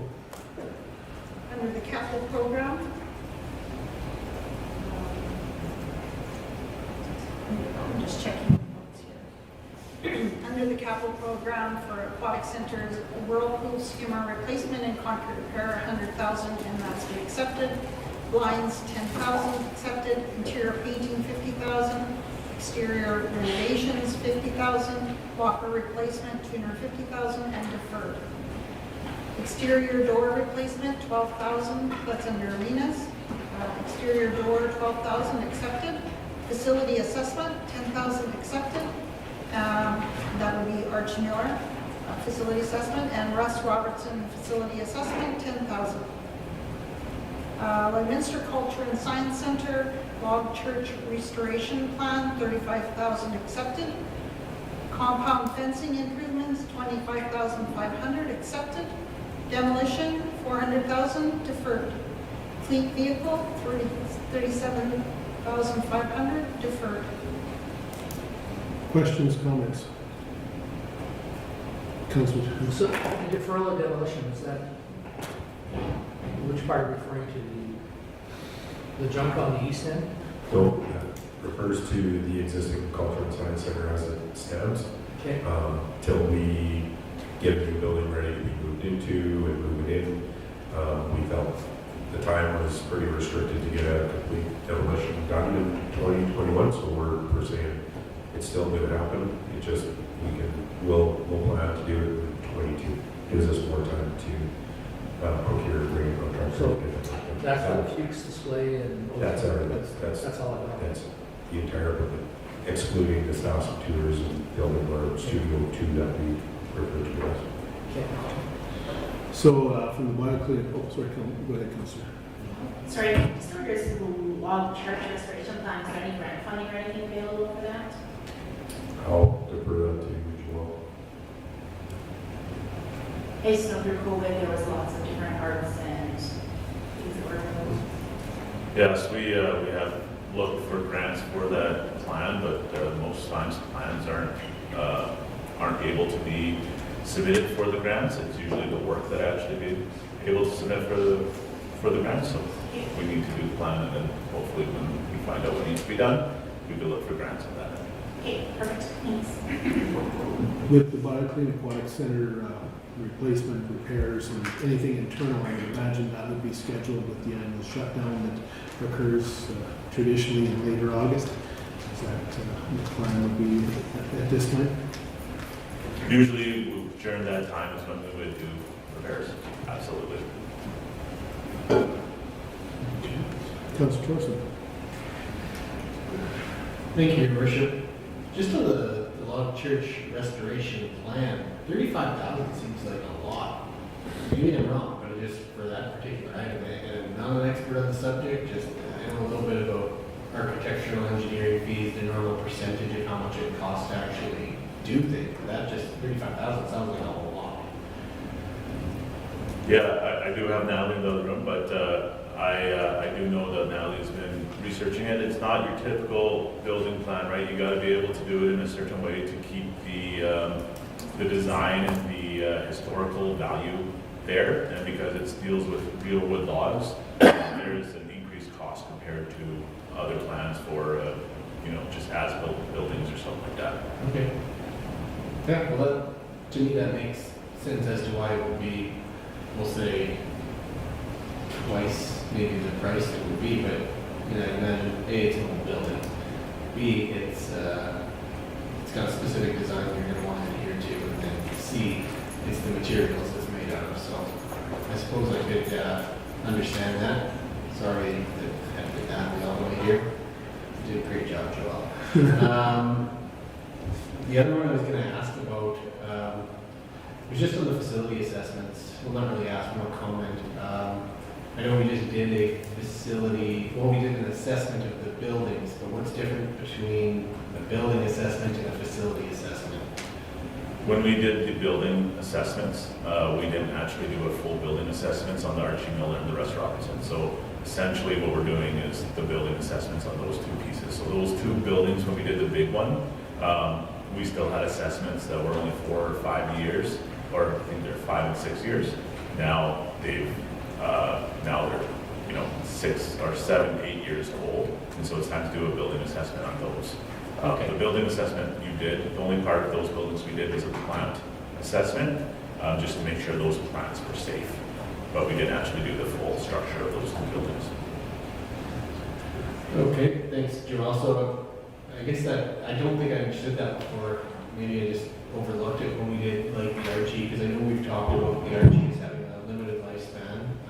And, you know, we've included that as part of our plan in the Martin Brown area redevelopment plan is to, you know, that's not a permanent fixture. We've talked about new recreation in the future that may have to happen, another ice surface being added at some point in the future potentially to replace the RG. And that was all because of the lifespan of the ice plant, as far as we know, because you wouldn't necessarily want to put a brand new ice plant in what's effectively an old barn style rink. But I guess I didn't realize that we hadn't done a facility assessment on it, so there actually may still be some hair on that one, where 10 years might actually not be as long as it'll last. Yeah, I think part of the process here is that facility does need an inspection every 5 years, in particular with the glue lab needs and everything else there from a structural perspective. So I think the report does some recommendation on how often you need to go in and do those assessments. So yes, there's a lot of other things going on there, but that doesn't stop our obligation or requirement to do those continued inspections. So yeah, we want to make sure we're following those protocols to ensure the safety of participants. Fair enough. You know, I think I've heard that before, though, because of the beams on the roof, those old wood beams, they need to be inspected every so often and everything else. So it still doesn't change in a way when I said that the 10-year lifespan that we had in that report may not be a 10-year lifespan once we go through the process, which is unfortunate. I'm sure the rest of Robertson was significantly more with a major renovation. But still, it would be good to see if there's any shortfalls or anything that need to be done in those particular facilities, especially around safety and code issues that you want to make sure are done to the right standard. So, thank you. Councilor Rowe? So yeah, just when we're looking at cost efficiencies and where we can save dollars or where we may reallocate dollars to, just wondering on that exterior renovations for the 50,000, is that actual things that result in any structural issues, or is it more just through beautification, and what would really be the result if we chose to delay that for that 50,000? Like what would a year's time do to potentially making the situation that it is more severe, that would be more costly in the future, or what exactly is it that we're looking to repair for those exterior renovations? Yeah, that 50,000 is about the siding of the Bioclinic Aquatic Center. So in our last facility assessment, it said that our siding needs to be replaced in the next 5 years. But it's an extensive project to understand, and so the 50,000 actually gives us a look of how to make sure to do that siding correctly, because it will be quite a large job when we go to clean that up. So that's not actually the whole renovation, that's just the study to find out how we're going to do it? It's just the plan? Yeah. Okay. The original budget was around 500,000 to do the replacement.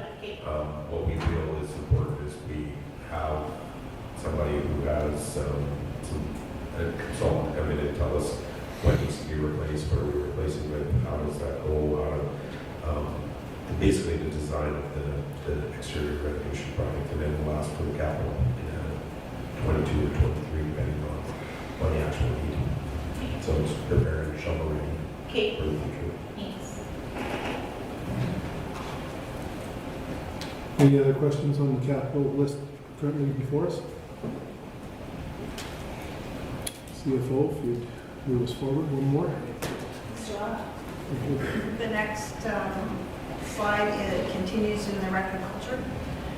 Lloydminster Golf and Curling Center, we have a black backflow prevention system for $10,000 that was accepted. Compressor rebuild for $10,000. Irrigation system upgrade, $597,300 accepted. Fencing upgrades for $20,000. Resurface outdoor stairs, $30,000. Roofing upgrades for the maintenance shop, $20,000. Restaurant equipment replacement, $30,000. Sanitary lift station, $50,000.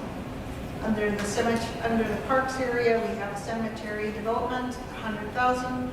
I believe that's for ribbons. Bud Miller Park asphalt trail upgrade, $80,000 accepted. Refurbish the lawn bowling green to $200,000. Refurbish it to be pickleball, I believe. Parking lot improvements, $60,000. Picnic shelter, concrete pad, and fireplace. Oh, sorry, the parking lot improvements were deferred, and the picnic shelter rehab, $40,000 was accepted. Ball diamond refurbished, $20,000 accepted. Parks playground installation, $100,000 accepted. Beautification projects, $20,000 accepted. Dirt screener, $25,000 accepted. Weaver Park office construction, $200,000 deferred. Councilor Buckingham. Thank you, Your Worship. When it comes to refurbishment of picnic shelter and things there, the comment that I continue to get, and I don't know what the answer is why do we keep doing this? Are we looking at ways that we can do this once and have it last longer? Are we using, what kind of materials are we using to actually do these things so we don't have to go back in 5 years and do it again? Is there a long-range vision for using materials that will be easier in the preventative maintenance moving forward? Yeah, I think Blake's still sitting here, so we just call him.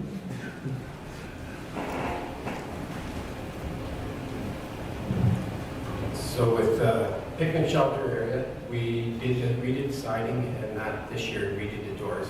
And that's actually the first time in 30 years that we have done that.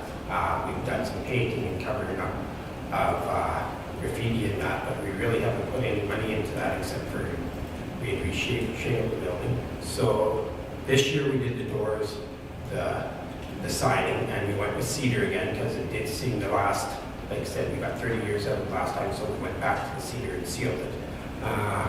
For the upgrades for next year, we were looking at pulling out the brick.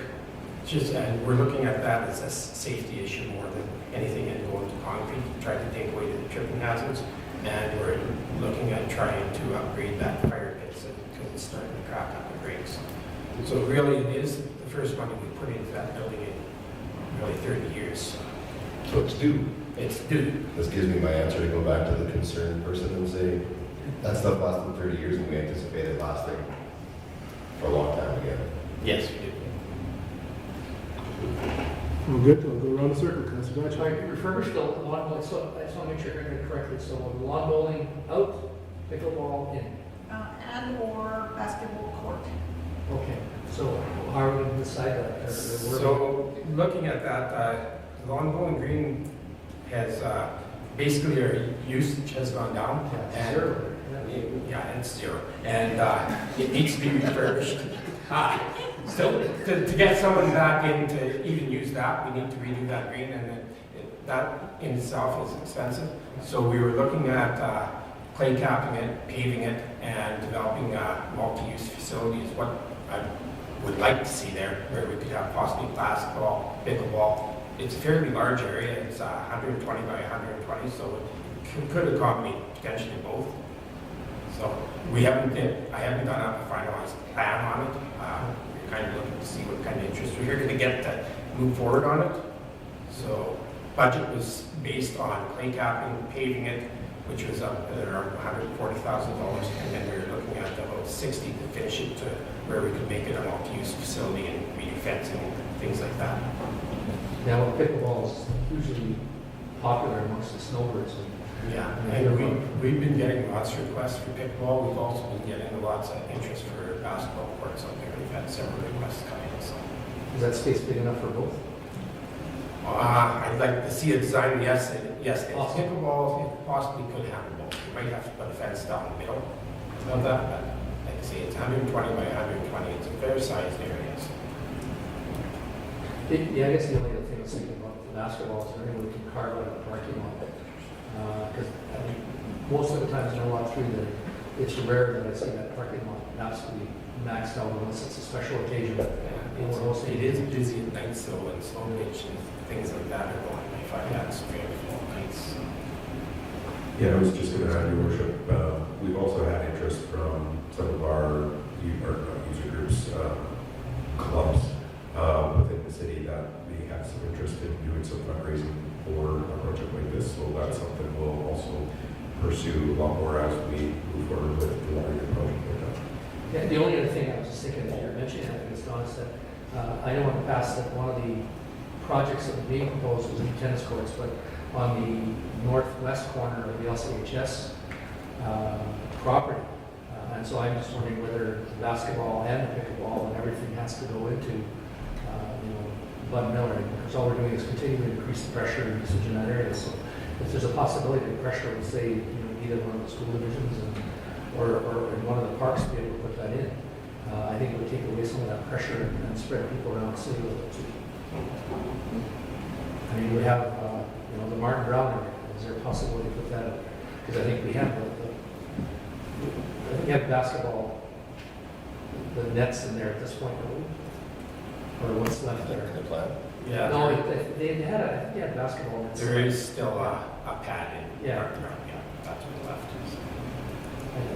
Just a thought, I guess, and I see that I'm glad to make use of that, because that area where that, the lawn bowling is there, I wonder, is that group of people moved on or passed on, but I've rarely seen anybody in 5 years. The club has shut down this year. There isn't a club anymore, so, and it is still a high maintenance area because Yes, to actually maintain it properly, so. repurposing, great idea, I guess, some ideas. Councilor Torson. Thank you, Worship. Yeah, part of what Councilor Badchak said at the end there, I could potentially get behind, which I understand the maintenance of that area would be a challenge, but at the same time, having too much recreation consolidated into one spot, I think it's not necessarily as good as having it spread amongst the city. If someone's going to Bud Miller Park, there are neighborhoods that are connected, don't get me wrong, but a lot of people will be driving there, so why could they not drive somewhere else to do pickleball? But I understand the space is there, so there's a different issue that's being solved with this one. It's just more of a general principle of what we do with those things, where you don't want everything all consolidated into just the new neighborhoods. I don't know. Some people will look at it like that. Not that Bud Millers do, but the neighborhoods around it. The other thing I was going to say is, in regards to, I forget. Yep, I forget. Oh, yeah, last year of the irrigation system, correct? Because there was a 3-year program, approximately $600,000 a year, and this would be the final year to get that project finished off? Yes, it is. Okay, perfect. I guess I'll continue around the circle. Oh, one more. Sorry, there was Yeah. one more. And it had to do with the cemetery. I've heard in the past that there's drainage issues within the cemetery. Are we addressing any of that within this cemetery development, or is that something different? So yes, the cemetery master plan that we're currently doing, that's part of their process is to try to improve our drainage and address that. And that's hopefully one of the first things we're going to look at addressing next year moving forward. I don't have a finalized plan yet. It's supposed to come out in November. We're hoping to have this finished up. So the hope is that that's about the first thing we'll address is some of our drainage issues there, and then maybe move forward with developing of the southwest corner of the cemetery for future developments. Okay, thank you. Good, Councilor Rowland, and then Councilor Johnson. Just a couple of things. First of all, picnic shelter looks fabulous. I've had a lot of compliments from different residents saying how wonderful it looks. The cedar looks great. In regards to the parking lot improvements, why is that being deferred? Are they just not severe enough that they need to be done at this time, or is it just directly a budgetary impact, or just if it is an issue? It's a high traffic, I'm just saying it's a high traffic area, there's a lot of people coming in there, a lot of children on a regular basis, and just I wonder if the parking lot is in that rough shape, is it not something that we should be looking at a little more urgently? Yeah, it was another one of those projects where it got offered for funding purposes. Yeah, and then the Libra Park office construction, we're just delaying that obviously because of the move and everything else, or what's the So- delay on that? So right now, Weaver Park office is tied to the Cultural and Science Center, so it's attached to the Cultural and Science Center. So we had that in the budget this year because the demolition of the Cultural and Science Center was going to happen. So we needed a place to move the office, so we got to build something in close proximity to where the trailer is currently located. Now that we deferred the demolition of the Cultural and Science Center, we can continue to use the office for summer 21, and then we'll be bringing that forward again in 22. So we don't need it this year, but it gives Blake more time to plan for what we're going to do there as well. Okay, sounds good, thank you. I think that kind of covered off a good number of my questions from that list. Certainly, the parking lot issues is always a concern if we're getting to a point that we're just further deterioration. If we can hold off, if that is from that perspective. The LGCC certainly minor repairs by the looks of it, other than the irrigation system that Councilor Torson talked about for 3 years. So I know people often ask, but we do maintain that is a cost to the LGCC, is the lift station itself. It's not attached to water and sewer. It's standalone separate, so that is one of the challenges that perspective. Yeah, I don't, nothing else really outstanding. Councilor Monroe? Yeah, just to follow up with that parking lot improvement, do we risk having that come in next year at $100,000 because we're not fixing it this year? Is it going to, will it deteriorate even further so that it becomes a larger expense in our budget next year? Currently, there's not a lot of issues with the parking lot, but what we had put in there was seal treatment to extend the life of the parking lot. So that's what we were trying to do with it. Okay, perfect, thank you. Councilor Fletcher? Yeah, so it's not so much a comment or a question for you, like I guess it almost goes back to Joel's thing, and I walked by the aquatic center and watched it get painted now several times in my life in the city, and then watch it just fall apart, on the outside, and so I'm glad to see we're looking at it. I guess the only piece, as I heard, the $500,000 piece was, as we're doing this examination of the building, and I know you're going to do it, but I guess just we're saying is that keeping it in the context of the potential of our other planning that we're seeing, whether, relative to recreation center, perhaps expansion of the pool, a new pool, and all those other pieces. So are we really using the $50,000 wisely in this context, or is this, or where does it go? And it's not yours, it says, sorry. Yeah, thank you, Councilor. All those things we've taken into consideration as we evaluated it, so I assure you we're thinking about that. A couple factors that play into looking at doing something. Although the feasibility study said we're close to the usage, the actual building is very sound and will be in use for quite some time in the future. The audit also said that siding needs to be addressed in the next 2 to 5 years. Obviously, I don't think we're going to have a new building constructed by then, so we're taking all these things into consideration as we come up with our planning process. We will take into consideration what that's going to look like in the future and how that integrates in if there's a facility expansion or a new facility somewhere. So we will take those into consideration. I guess I was just seeing that all in that context and going, how far are we looking relative to the future of that building and what we want to do. Yeah, definitely understand the concerns. Yep. City Manager? Yeah, further that, the feasibility study is scheduled to come to council here before the end of October. And then one of the very first things, the new council, the newly elected council will have on their plate probably in the new year, will be reviewing that study and giving administration direction on where to next. And so that's part and parcel of Don referring to. there's gonna need to be some direction on arena / pool / on what way we wanna go. Sounds like a lot of slash. If any. But we are looking for some sort of direction. Any further discussions on the capital list before us today right now? If not, CFO, you can take us forward. The final list under the rec and culture includes plant operations, updating the plant drawings for 50,000 accepted.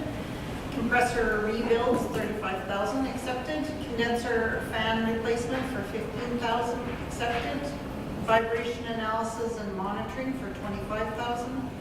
BFD replacement, 7,500. SSC glycol pump replacement, 15,000.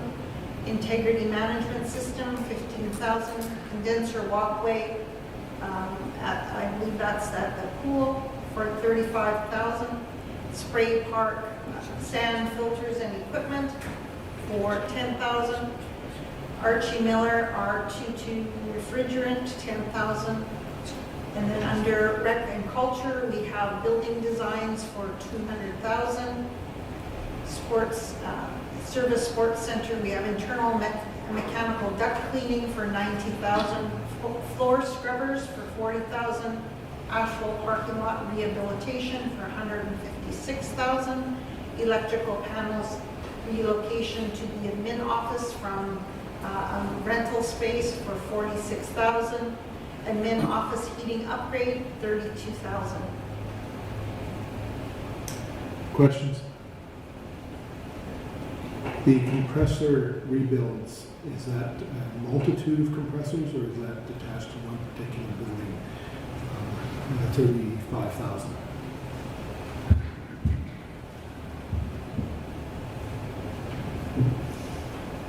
Thank you. Yeah, the compressor rebuilds, I believe that's one at the Civic, one at the Service Sports Center, and I believe one at LGCC as well, so it's small.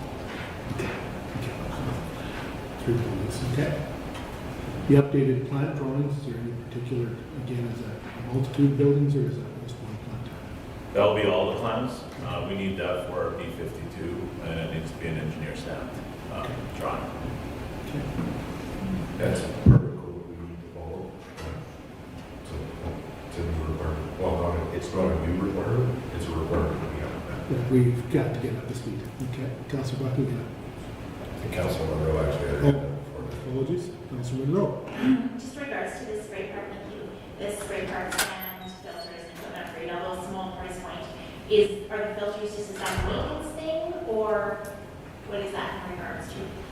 Yeah, so the filters are just what filters the water, and you just have to change them out every now and then. I believe we did the outdoor pools a couple of years ago actually, so it's just time to do the outdoor, or the spray park. So it's just the filters, it's not actually a full equipment upgrade? That's right. Okay. Councillor Buckley, yeah. Thank you, Worship. That plant operators, the Service Sports Center, condenser walkway, like you said, you thought it was maybe somewhere else. That is indeed the Service Sports Center, though, right? Sorry, the condenser fan? The condenser walkway, was that not? You said pool, I thought it was the pool. Oh, I'm sorry. I apologize. Yeah, no worries. And then the parking lot rehab for the SSC, is there a specific area that's of concern? How are we doing? What are we doing there? Absolutely. The Service Sports Center, so it's the south parking lot. If you drive through there, and I know you have quite a few times, there's a lot of crocodiling in there, big holes, it's starting to cement, so it's just time to refinish it and put some finishing on. How much of that, the south area is the biggest parking area we have at the Service Sports Center. How much of that area gets rehabbed? Yeah, I apologize, I don't quite have that detail, and unfortunately Heather isn't here today, but I will follow up with that. Yeah, so my understanding is Service Sports Center manager's been working with engineering services to come and do an assessment and have a look at some of the issues that are causing areas of concern. There is starting to be alligator cracking, showing soft upgrades and stuff like that. So what engineering did was put a plan together for the manager with regards to the area. Not 100% sure, but it would be spot repair and some slurry seal to ensure that that we're taking care of that. So I don't know if it's the entire south portion of that. We can definitely get that information for council and distribute it. Because But the size of that area, the size of that parking lot, 156, isn't going to cover a large chunk of that. I would think. if we're doing slurry seal, it sounds about. Oh, yeah, okay. I think maybe you're envisioning us going in and ripping a bunch of parking lot out, putting it back in. I think a lot of it is preventative maintenance, but as slurry seal is one of it. That's why I asked. Thank you.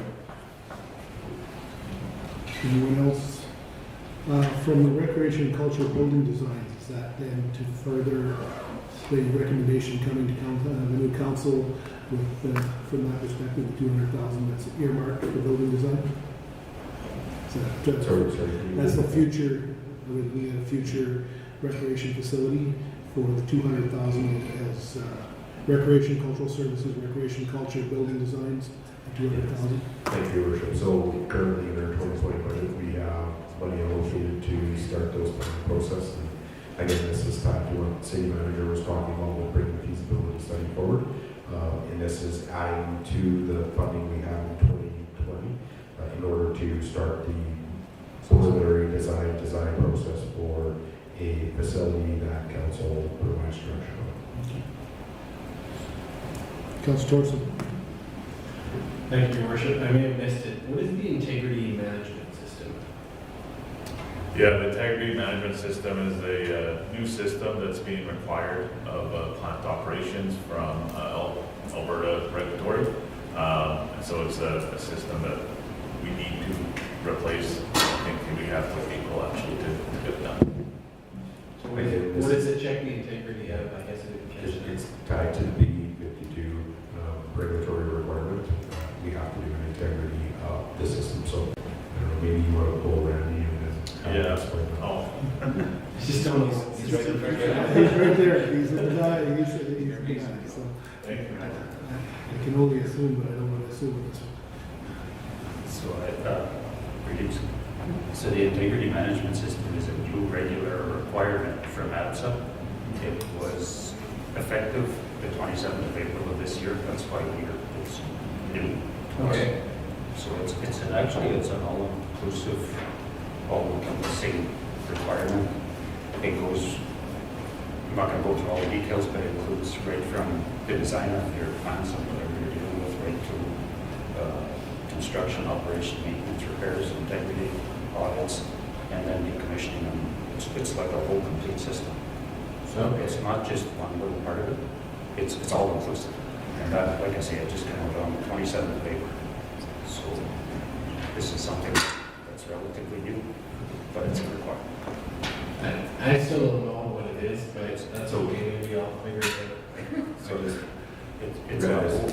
a working document where you Oh, so like when we say it's a system, it's more like a quality management system is a system. So it's you're checking boxes and checklists to make sure that things are working the way they're supposed to, and it's for general plant operations. Yep. All right. Namely compressors and boilers. I just wasn't sure if it was like an integrity management system was like similar to like a SCADA system on a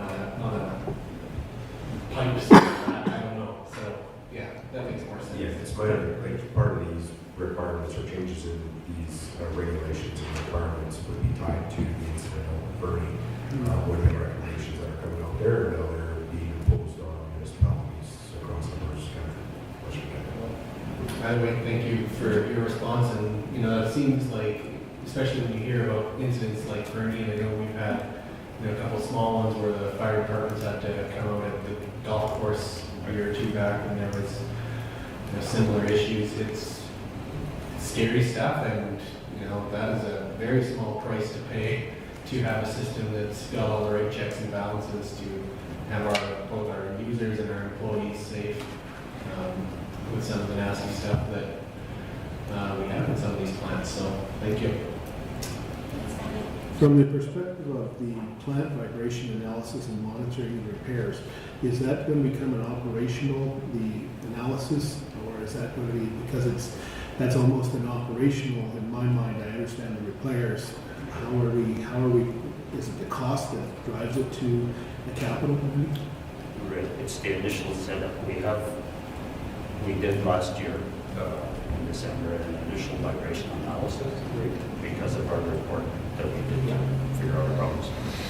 So now we need to have a benchmark migration. We did our first set of recommendations to fixing that, to move forward with. But you're right, it's an ongoing thing, and we have to do some work to try to work on the skid itself to eliminate some of the vibration. We did some of the mechanical repairs to the compressor and stuff so far. But you're absolutely right, it's going to be an ongoing thing. So we'll see an operational increase somewhere along your plant operator's budget to maintain these things. But initially, this is how it's happening. Got it. No, we'll make the initial capital and then go from there. Any other questions on these items? I can safely say, CFO, you can take us to the next page, please. So the next slide, we take the capital budget and break it down into the three categories: land, taxation, and utilities. So here you can see the funding sources for land. I think we've already spoken to this, and that the land revenues will be contributed to reserves, so the net effect is zero. So we have revenues on the top and expenses on the bottom. Taxation, we have our grant revenue listed there at 6.6. I should really move my notes. I apologize. Getting distracted. 31 million from grants, which includes the current year's portion of the wastewater treatment plant grants, treatment facility grants. Other revenue is from other local governments and agencies, including commercial industries. 6 million draw from reserves.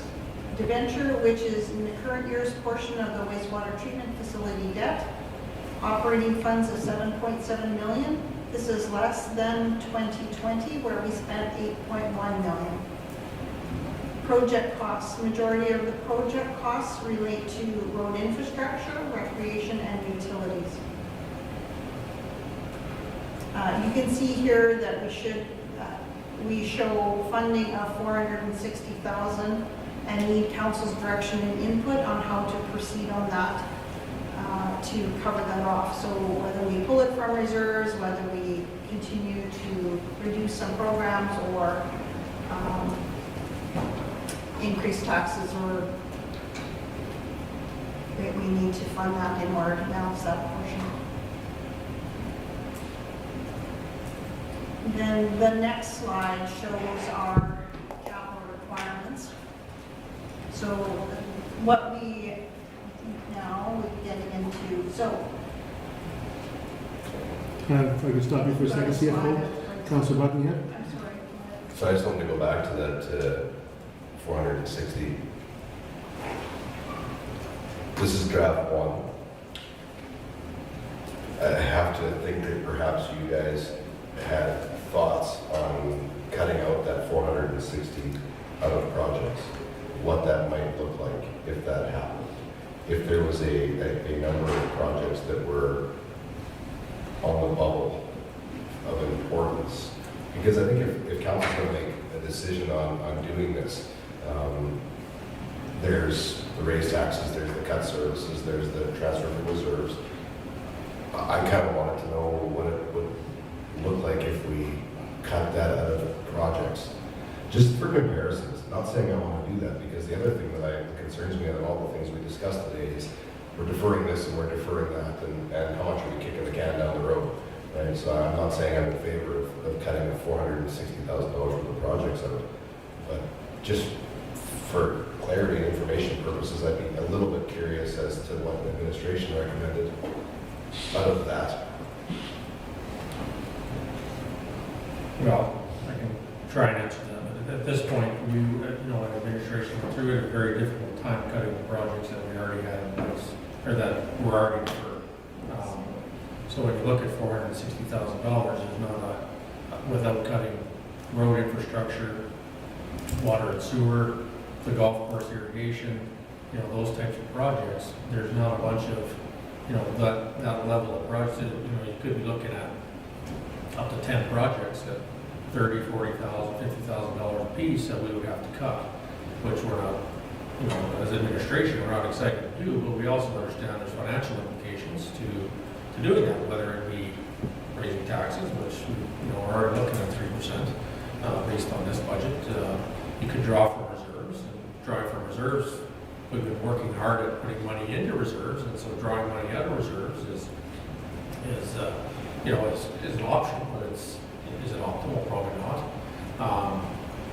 But we also understand, we know what it's like to kick things down the road in terms of some of the hands we've been dealt on previous projects, and understand that side of it as well. So I guess we're looking for direction from council as to what you want us to do.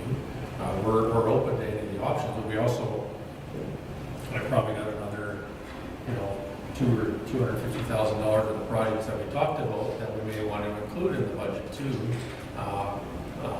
that we might want to add to it. And so with, you know, we haven't had any yet that says get rid of that one. So, or at least publicly, you might have some of those in your mind, but we haven't had those yet. So we're open to any feedback from council, and it doesn't have to be today. We have set on October 5th, on the council meeting there, we have set some time aside for feedback, to allow you to have some opportunity to digest what we presented today, and to bring back some feedback to administration, should you want to see, maybe it's lower than 3%, maybe the utility rate doesn't have to move on, or certain projects that are within here that you would rather see not proceed, or find an alternative source via reserves to fund that. Yeah, I mean, you answered my question perfectly, because the point of me asking was, we've cut this and we've looked at this and we've struggled, and the teams have worked really hard to get it to here, right? The other part of it that it flushed out for me was that 460 is more like 750 at a 3% increase. If you go off what we've looked at today, it's more like $750,000. And then if council was to say, well, and no, this 3% tax increase is too much, now we're over $1 million. Easy in that number. So that's just the discussion I wanted to have publicly, and just to get my colleagues thinking about those things too. That's the only reason I brought it up. You know, when you talk a 3% tax increase, that'd be across the board, operations and capital. I mean, they're tied together. But, the CFO will get into a little bit later what some of the potential implications, should no assessment change occur, what some of the implications might be in terms of what a 3% utility increase looks like to an average homeowner, an average business. Same thing with the tax rate. She'll get into it. She's got a couple of slides on that a little bit later on that might put some perspective around what we're talking about dollar-wise, assuming no assessment change occurs within, you know, the business or the residential property. But I can tell you, our administration did a really good job this year. Our wish list was much larger in the past in terms of things they brought forward, and we're really happy with they pared down their list before it got to the executive leadership team, and that was operational and capital, and so we're quite pleased with what came forward, and I think a lot of the stuff that came forward obviously has validity to it. It's just, obviously we also understand there's only so much money to spend on operations and capital. So we understand that. It's just a matter they're not easy decisions, and that's why we also wanted to leave some decision making to not only this group but also the incoming council as well. So do we need answers today? We don't, but we also we would like some indication of where this council would like us to proceed, and then we obviously the full approval, the final approval will come to the newly elected council in November or early December. This is the initial draft, so we do have a little bit of time to make decisions as well. Councilor Torres. Thank you, Your Worship. I understand what the city manager is saying as far as the ability to influence it and move it around. This is just, I think, well, everyone around this table right now is first time at this, that there's an awkward spot as far as giving too much direction on this in general. I know we can, right now I feel the role is more to ensure that we're asking the right questions so that if there's other people watching, that they can understand what's going on and why.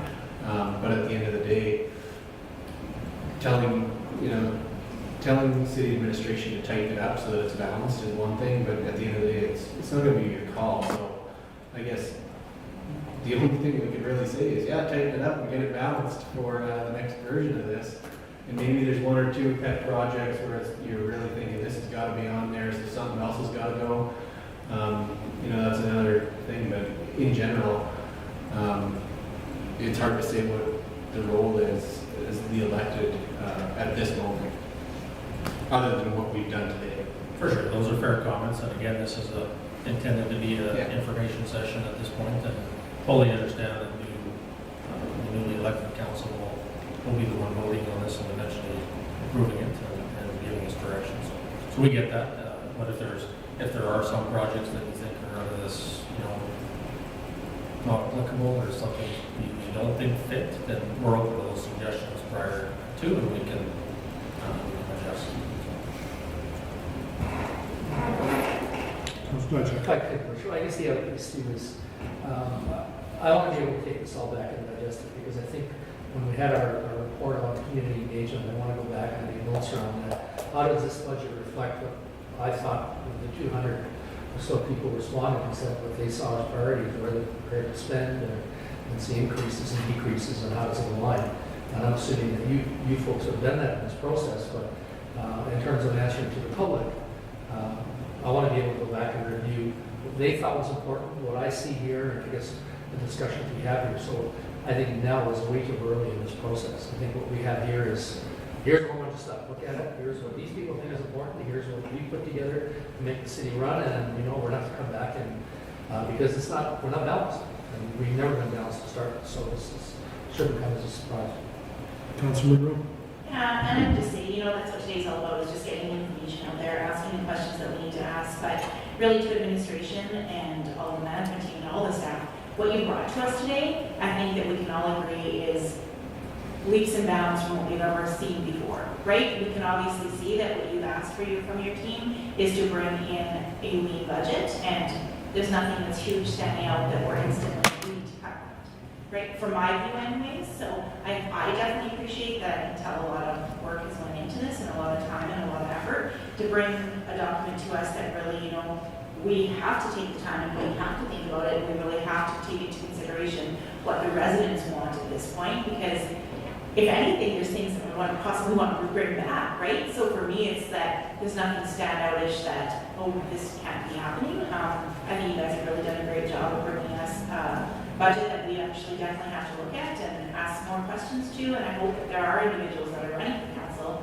that have put their name forward that are watching today, or for those individuals that are thinking about running still, or those individuals in the gallery that are, or around the table, that, you guys have provided a lot of information to us. And now is the opportunity for residents to talk to us, to provide their input moving forward on what the direction will be. So, thank you. Any other comments before we move forward in Denise's presentation? CFO, please carry on. Okay, the next two slides really just take those capital projects and break them up into taxation, land, and utilities. We've put them there, it's a little bit repetitive, but we put them in there so that when you do take this away and want to scroll through, it's in one area that you can go through and show what was submitted, what was accepted, and what was deferred. The next slide will show the total on the bottom. We have $65.5 million submitted, 57.7 was accepted, and we already have deferred 7.7. So it's just it's an opportunity for you to go back and dissect it and come back and let us know how you feel. So then the following slide just gets into a capital highlight. So we've presented and submitted capital projects, as I indicated from the slide. For deferred list has been removed to reduce the tax burden on the municipality, and overall accepted capital projects total 460. We need more funding sources to continue with that work, or we need to have some solution to pull money from reserves or increase the tax rate. Can I stop you for a second, CFO? Councilor Miller? So with some of the funding that we've received from, or plan to receive from provincial governments in terms of COVID relief funding, have you have any idea how any of that will work into this budget process? Whether it would go to operations for our, whether it's supplies for extra cleaning, whether it's staff for extra cleaning? I'm just wondering how you navigate. I mean, it's been publicly announced that potentially we'll be receiving this funding. So I'm just wondering how that aligns with this budgetary process. Yeah, so our plan, thanks for the question, it's a good one. And, I think our plan at this point is to get to the end of the year with our operations the way they are. We haven't committed to spending we're talking the operational money here. The capital money has obviously been committed to the intersection at 44th and 62nd, as well as the paving of the road from 62nd to 75th. The operational side, it's about $2.3 million. Our intention is to hold on to that money until we find out the impact of the COVID for the entire year since March 16th when COVID hit, and see what the overall impact it has had on our operational budget. We've done some projected analysis on what that impact is. Now that our facilities are operating, we've got to dig down and see what those true costs are. So far, they've been just projected that, okay, we might see 80% usage of Service Sports Center or, certain things like that. So we've got to do that analysis. Should the money, another component to that is the Alberta money is tied to certain criteria. I don't have that criteria in front of me, but I know that, so it's a little more restricted. The Saskatchewan money is fairly limited.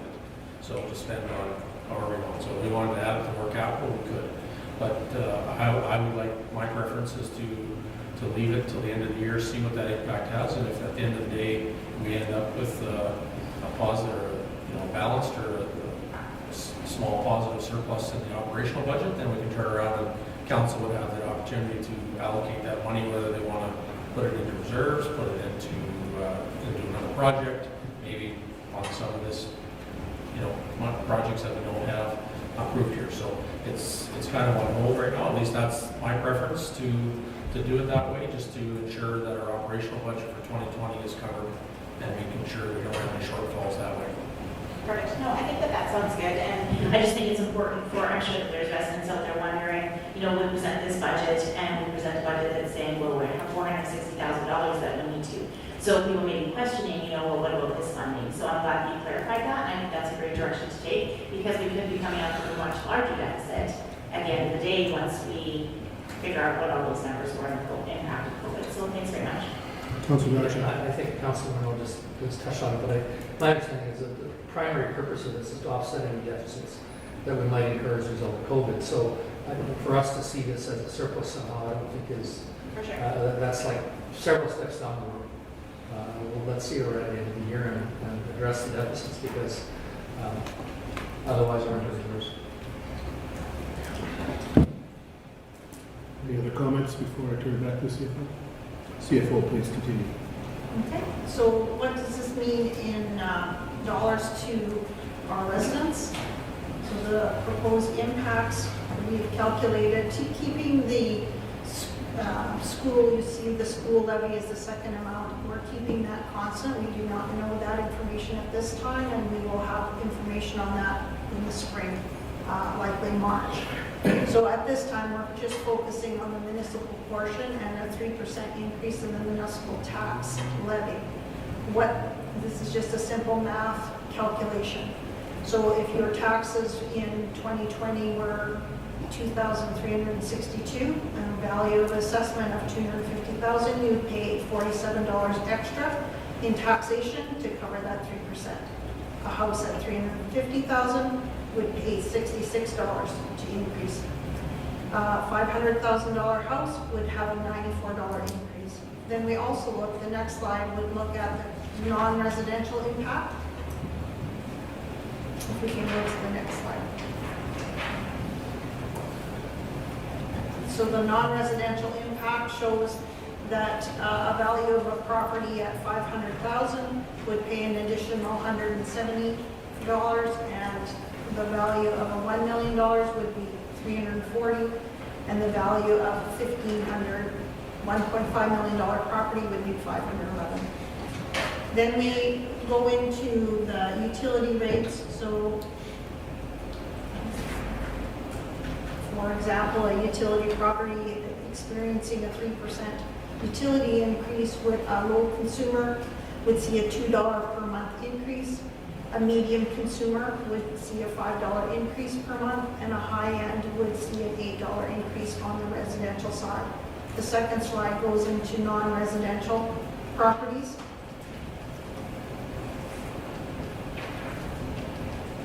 And I can kind of give you some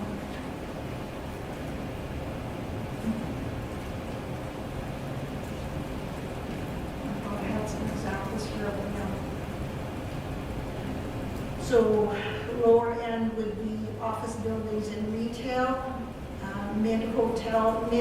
The middle range would be hotels, apartments, and car washes, mostly grocery and restaurant. And high end is industrial, car washes, hospital, and grocery.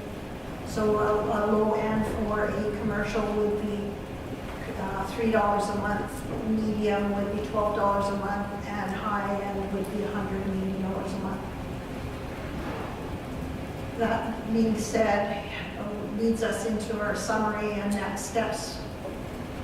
This is the first draft of our 2020 budget today. October 5th, we will be looking for feedback from council to be received and taken into the second draft for our future council on November 30th.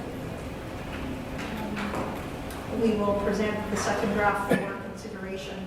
The draft budget includes a residential commercial municipal tax levy increase of 3% and a municipal levy increase of 3%, which allows the city of Lloydminster to keep pace with inflationary costs and sustain service levels and contribute a modest amount towards operational and capital reserves. I want to thank you for this opportunity to present the budget to you. Please keep in mind that this is about discussing operating and capital budgets for 2021, and we look for your input and direction. A motion would be required by December 30th to allow administration to commence work effective January 1st on operations and capital projects. Does not this at this time and in December, that does not establish the taxation rate. The taxation rate will be brought back in the spring. There will be an opportunity to revisit this budget for slight changes when administration has the remaining variables involved to set the tax rate, such as assessment and school tax levy. The USB has been provided to you today with the PowerPoint details and the department business plans so that you can review the material and provide feedback and questions to administration. We ask that the USBs be brought back on Monday with your input and changes so that we can make changes and prepare for the second budget draft. Thank you for the opportunity to present to you today. Councilor Thorson. Thank you, Your Worship. Just wanted to start out with saying thank you big time to the finance team as far as, and everyone who put the efforts into this budget, but to see where we got to this year compared to where we started 4 years ago, oh man, it is a much different experience. There is a level of detail that was, never there before, and a level of transparency now that we can, have the opportunity to actually have this meeting where we go through the detail line by line item, ask all the questions in the public eye, in a public GPC meeting the way we did today, is a level of transparency and a level of detail to the public that they've never had before. So, thank you. It's a big deal, and it doesn't maybe seem like a big deal to some people, but to the level of information that was given out to the public today at this date is not something we normally see. So I really appreciate that. I had one other comment and a question maybe to leave administration with. But one was, I struggle with calling it, I understand that it is a 3% tax increase that's proposed within this, but I struggle with that in a way because the reality is last year, if you looked at the budget that was approved in December without making big adjustments for COVID, this is actually a 1.37% change in overall budget. But we backed it away as part of a way to provide tax relief to taxpayers. If you are any other level of government, they would be providing different programs and different services, and they have different tools to be able to get money back to people. We really have one tool. We have one tool, and it's property taxes, and the way we used it this year was to reduce that amount to try and provide relief to people who are having a difficult time due to COVID, as well as providing pretty significant deferrals. So to call this 3%, I struggle with, because in a way, it's 1.37% increase over last year. However, we did provide, 2.6% or whatever, the I don't know the math right now. But we provided a certain amount that was tax relief included in last year's budget. So, overall, considering the level of service and the amount of capital projects we're doing this year, I'm very happy with our first run at it. And there's just a little bit of room to work with, and a little bit that maybe needs to be backed off, maybe a little bit that needs to be added by your future council that wants to see certain things get done. But as a place to start, this isn't prior to the 2016 election where the initial budget presented had a $10 million deficit from all the land sales that disappeared that year. So, I am incredibly proud for where we've gotten to today, and I think that just this process of going through the budget was evidence of starting point to a finishing point that is far more positive than when we got here. Now my question. I didn't notice that there was a position change at all for the DARP coordinator. I know at one point there was a downtown coordinator position that was proposed within the DARP. That was some of the low-hanging fruit that we could get to be able to start doing downtown activities and things like that. I may have misheard. It may be something that's being reorganized, but I don't recall seeing it. So if that's something that can be brought to the next meeting, that's fine with me. I can answer that, and I think our executive leadership team has been very hesitant to add positions to the structure. And so the positions we talked about today all had a cross-reference to them or an additional funding source, such as the GIS manager from another position that we're deleting within the organization within that department to offset that. The other one was a golf course where we're offsetting a seasonal position. It's not a full crossover dollar-wise, but there is a savings there. So administration's open to that. Through the survey, staffing and dollars are always a concern to the public, and given COVID, it's still a concern. And so we're open to those discussions if council feels that that's a priority. No different than the social services discussion we had, through FCSS earlier today. We have talked DARP/economic development as opportunities to move forward, and so administration is definitely open to that if council wants to move in that direction. Yeah. Thank you. I appreciate that, and I think that there will be more conversations about this before this is final and done. Economic development is another area where we didn't necessarily move the needle that much in terms of what we are trying to do. So, other than capital spending, which is economic development, don't get me wrong, we are investing locally in our community and creating local jobs through doing these projects. However, that maybe bigger picture, longer term economic development side of things, we're not necessarily doing that much within this budget. Not much different than what we've done in the past. I'm not trying to discount the work that's being done. But anyway, thank you. Councilor Dutch.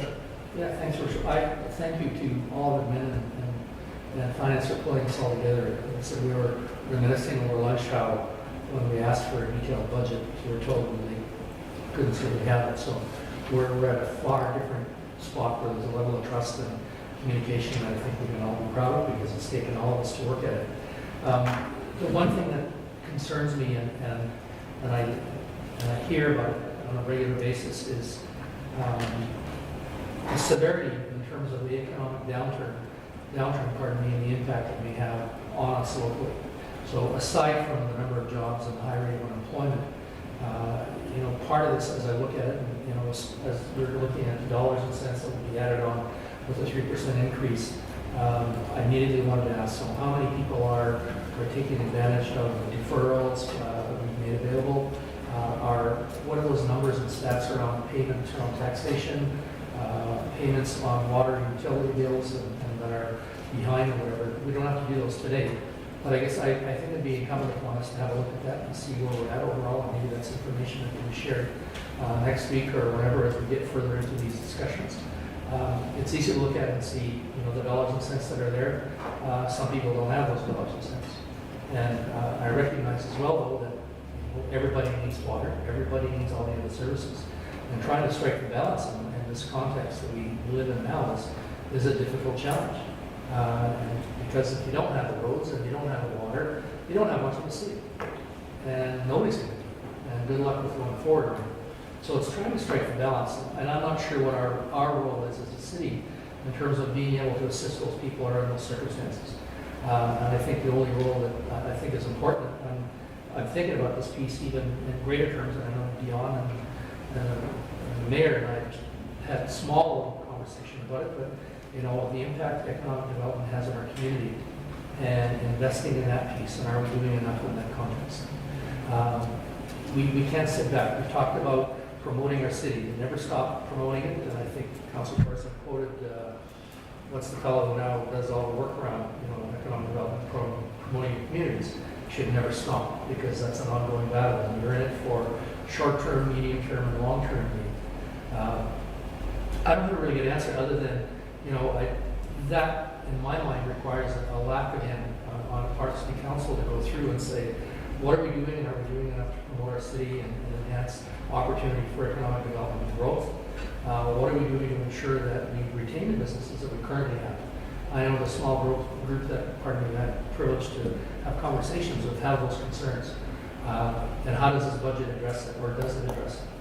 And I don't have a good answer for that either, and I want to go back through that. But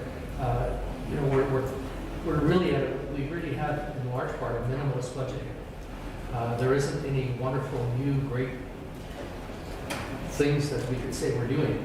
I think we've accomplished a lot, and I don't want to downplay, the work that's been done in the facilities and the library, et cetera, et cetera. But we're in really a different time and space relative to money, to budget, to economy, to where people are at, and being able for us to maintain those services and opportunities for everybody in the city, and at the same time creating opportunities where new businesses and economic growth and development can come through. The insert we had of capital and money with their turnaround at Husky has been welcomed. Their hotel rooms are bustling, restaurants and everybody else is happy to see that injection. But when that passes, then what? What are those pieces we need to look forward to in the longer term? I think it would be important for us as a council to have a discussion, even a half-hour one or whatever around that, to see how this budget addresses that. Because I think it's just as important in my mind as it is to sustain the infrastructure of our city. City manager. Yeah, just, and I guess to answer your question or your comments around the impacts of COVID, whether the tax deferral programs and things like that. So we've tasked our emergency manager, Jordan, to prepare a report citywide on what the impacts have been. So obviously there's going to be a financial impact, there's an impact on business, there's an impact on, even our own operation. Our own operation in terms of collecting taxes and, deferring payments till November 10th. So we haven't got a full, final picture of that yet, because I think November 10th is our deadline. So but we are planning on preparing a report for, it may be presented to the newly elected council by the time it's complete, because we'll have all that information by then. But we are working on that, especially, we're obviously interested in talking about golf course, we talked about our recreation facilities, all those different things that have been impacted as a result of COVID. So we will be preparing a report to show that. Thank you. Any other comments, Council? Councilor Buckingham. Thank you, Worship. Unlike a regular GPC agenda, this level of detail hasn't been published or hasn't really been published to our website for public consumption. Usually you can see the agenda package, and this wasn't presented to us like that. So I was just curious if that was being posted and where, just so the public was aware of it. Absolutely, Councilor. Anything that's presented in a public meeting becomes a public document, and we will post it on the website. Good thing. Of course, you can watch the live stream of it because that's been done. This is just a little different than the normal GPC package presentations. Absolutely. Further comments? I'll just add to comments made by several council members. Thank you to administration, to the finance team in particular, but to the entire administration. I think that the level of detail we saw today, excuse me, from 4 years ago, I can't stretch my arms out far enough. I think that the improvements and the changes and the work that's continuously being done by administration to provide us with the details so that we are able to provide input. In this case, if future council make a decision on a budget that affects our entire community, I think it's critical. And I want to just say thank you very much, because the level of support, trust, and involvement that we've seen from administration as they work through it, and I appreciate bringing a budget that's realistic, very realistic. 3% is a number. There's certainly room for movement, as indicated by administration in our discussions. I think that this is far-reaching for $10 million from 4 years ago, and we've made significant gains. The challenges that are before us are likely not much different than 4 years ago, though, as you alluded to with COVID and the effect on our community, our businesses, our residents. As we all know, as the council members on this side, it doesn't change. Every day is a new day, and we face a new challenge. So, thank you again to the administration and to councils for taking the day today and for the input, because I think administration appreciated the questions and appreciate the answers that administration has provided, and we'll have a little soul searching that we can provide them next week and start this process to move forward as they go from there. The one note on this, the summary, actually November 30th or November 20th is the first round that it will come to, or the date in November. The new council would look at it. I believe there'll be a new council orientation on budget, but it will come back to council, I believe November 30th is a council meeting. Okay. Or December 14th as the backup. That's the backup. Okay. Need more information depending on the time of it. Yeah, so there will be some opportunities for the new council to work through this and discuss this thoroughly. With that, anything else, City Manager? Thank you very much. Well, I'll look for inquiries from the media. Thank you, Your Worship. Today we have interview requests for yourself, Mayor Elmers. All right, with that, I'll look for a motion for adjournment. We have to close second. Hometown? Motion adjourned. I don't know if I'm going to accept it because I've got to stay. Seconded by Council Buckingham. All in favor? Carried. Thank you, everyone.